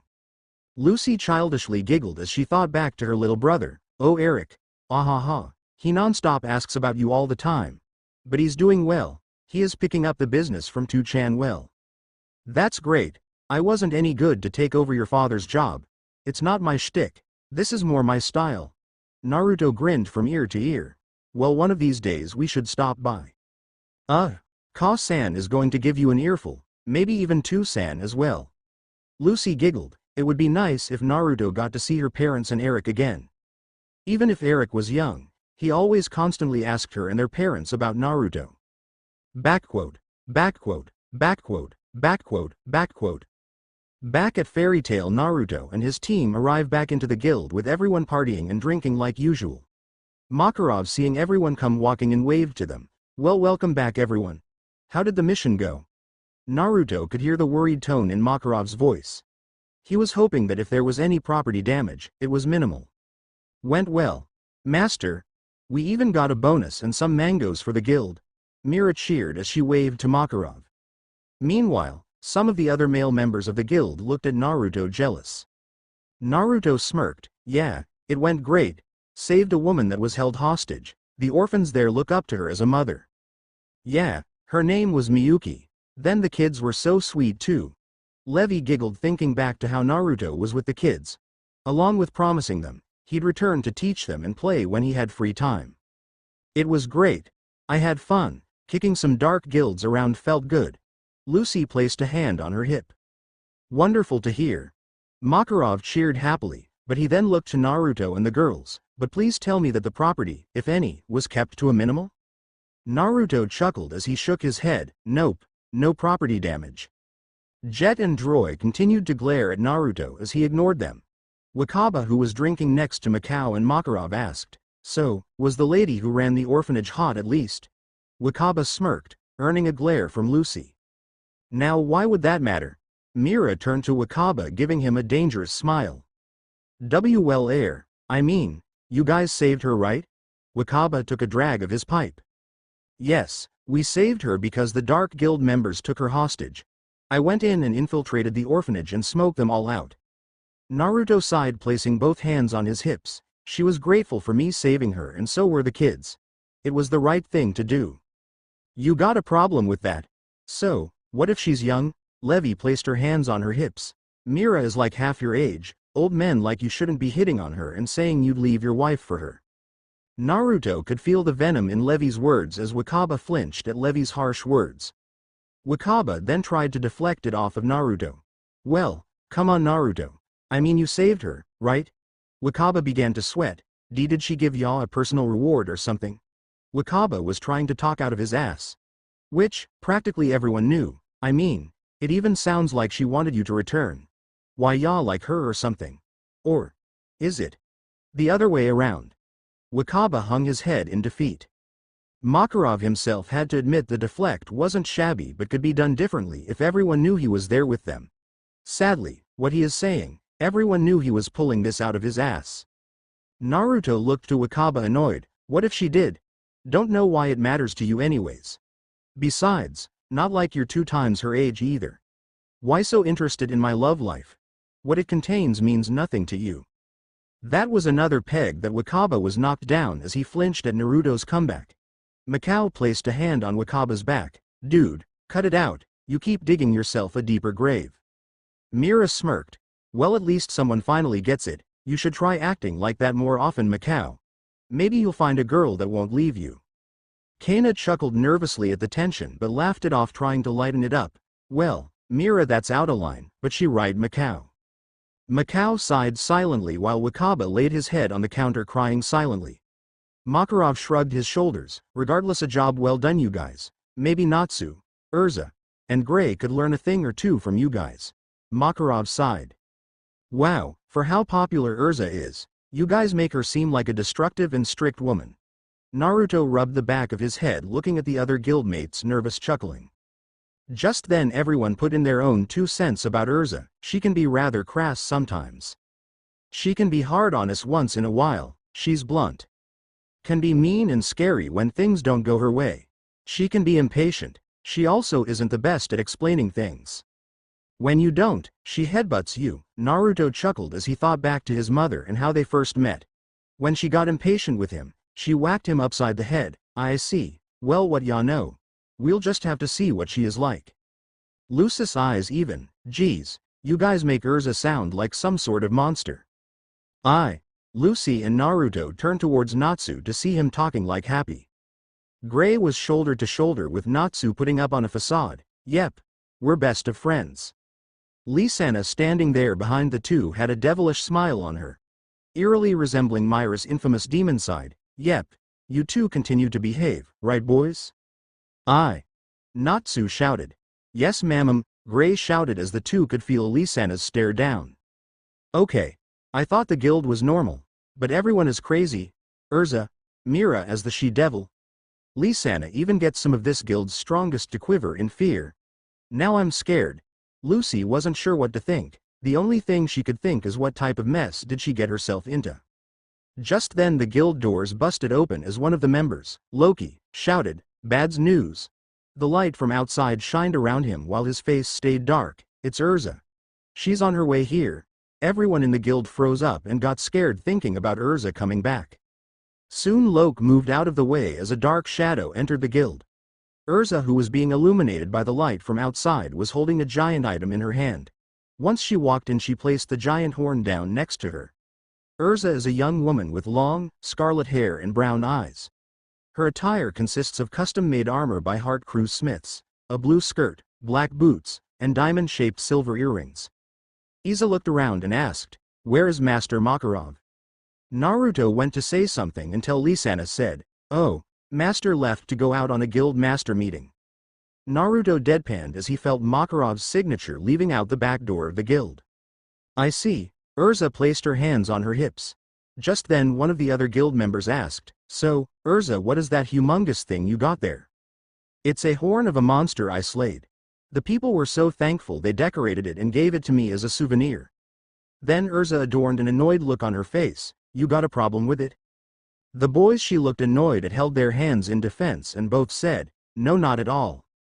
Erza then turned to the rest of the guild angrily and shouted, "Listen up. While I was out on the road, I heard a few things. I heard Fairy Tail is causing nothing but trouble as of late. Master Makarov may not care, but I most certainly do." Erza turned to Kana. Kana.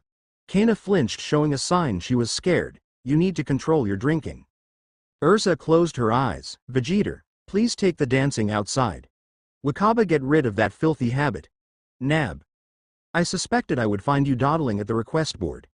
Just pick a job."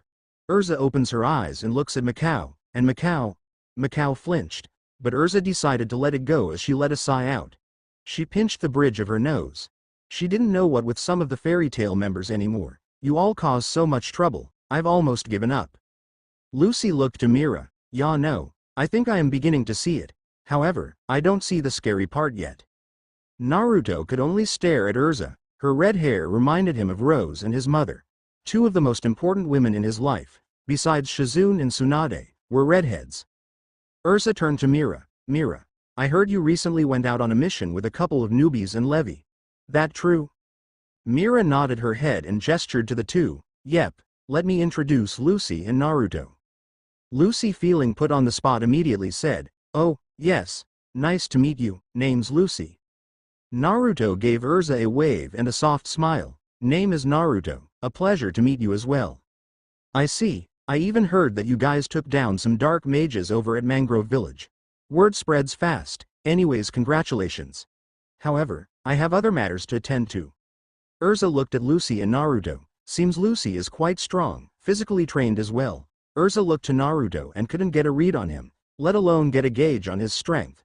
She then asked, "Where are Natsu and Gray?" "Over here," Happy called out as Erza looked in Happy's direction to see Gray and Natsu giving one another a bro hug. Oh, hey Erza. Just two bros hanging out like we're supposed to do," Gray said nervously. "Aye," Natsu says, causing even Lucy's eyes to stare blankly at Natsu. "That's great, it pleases me to see you two getting along so well." Erza nods her head with approval with her arms crossed over her chest. "However, it is okay for friends to argue once in a while. If you need some information, Natsu challenged Erza to a fight a couple of weeks ago. She beat him up pretty bad." Mira chuckled at Erza's interaction with Natsu and Gray. Macau smirked. Afterwards she found Gray walking around naked, so she decided to beat him up too. "Don't forget when Loki tried to hit on her. Kana smirked, holding her head up with her hand and elbow on the table. Natsu.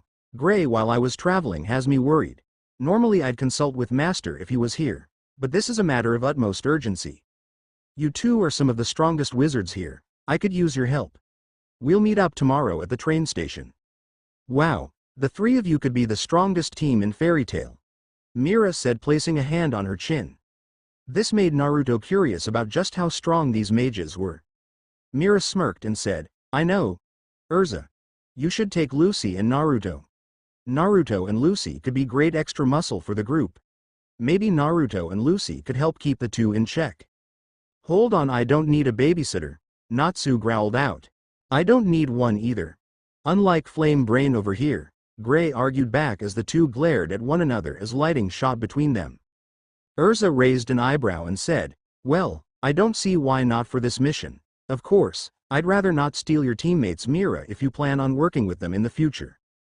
Mira waved it off, no worries, this is best for Naruto and Lucy to get some experience. Erza's facial expression relaxed with a small smile. I don't see why not. You two can meet us at Magnolia Station tomorrow at 8 a.m. sharp. Don't be late. Wow, the three of you could be the strongest team in Fairy Tail, Mira said, placing a hand on her chin. This made Naruto curious about just how strong these mages were. Mira smirked and said, I know. Erza. You should take Lucy and Naruto. Naruto and Lucy could be great extra muscle for the group. Maybe Naruto and Lucy could help keep the two in check. Hold on, I don't need a babysitter, Natsu growled out. I don't need one either. Unlike Flame Brain over here, Gray argued back as the two glared at one another as lighting shot between them. Erza raised an eyebrow and said, well, I don't see why not for this mission. Of course, I'd rather not steal your teammates Mira if you plan on working with them in the future. Mira waved it off, no worries, this is best for Naruto and Lucy to get some experience. Erza's facial expression relaxed with a small smile. I don't see why not. You two can meet us at Magnolia Station tomorrow at 8 a.m. sharp. Don't be late. Backquote, backquote, backquote, backquote, backquote.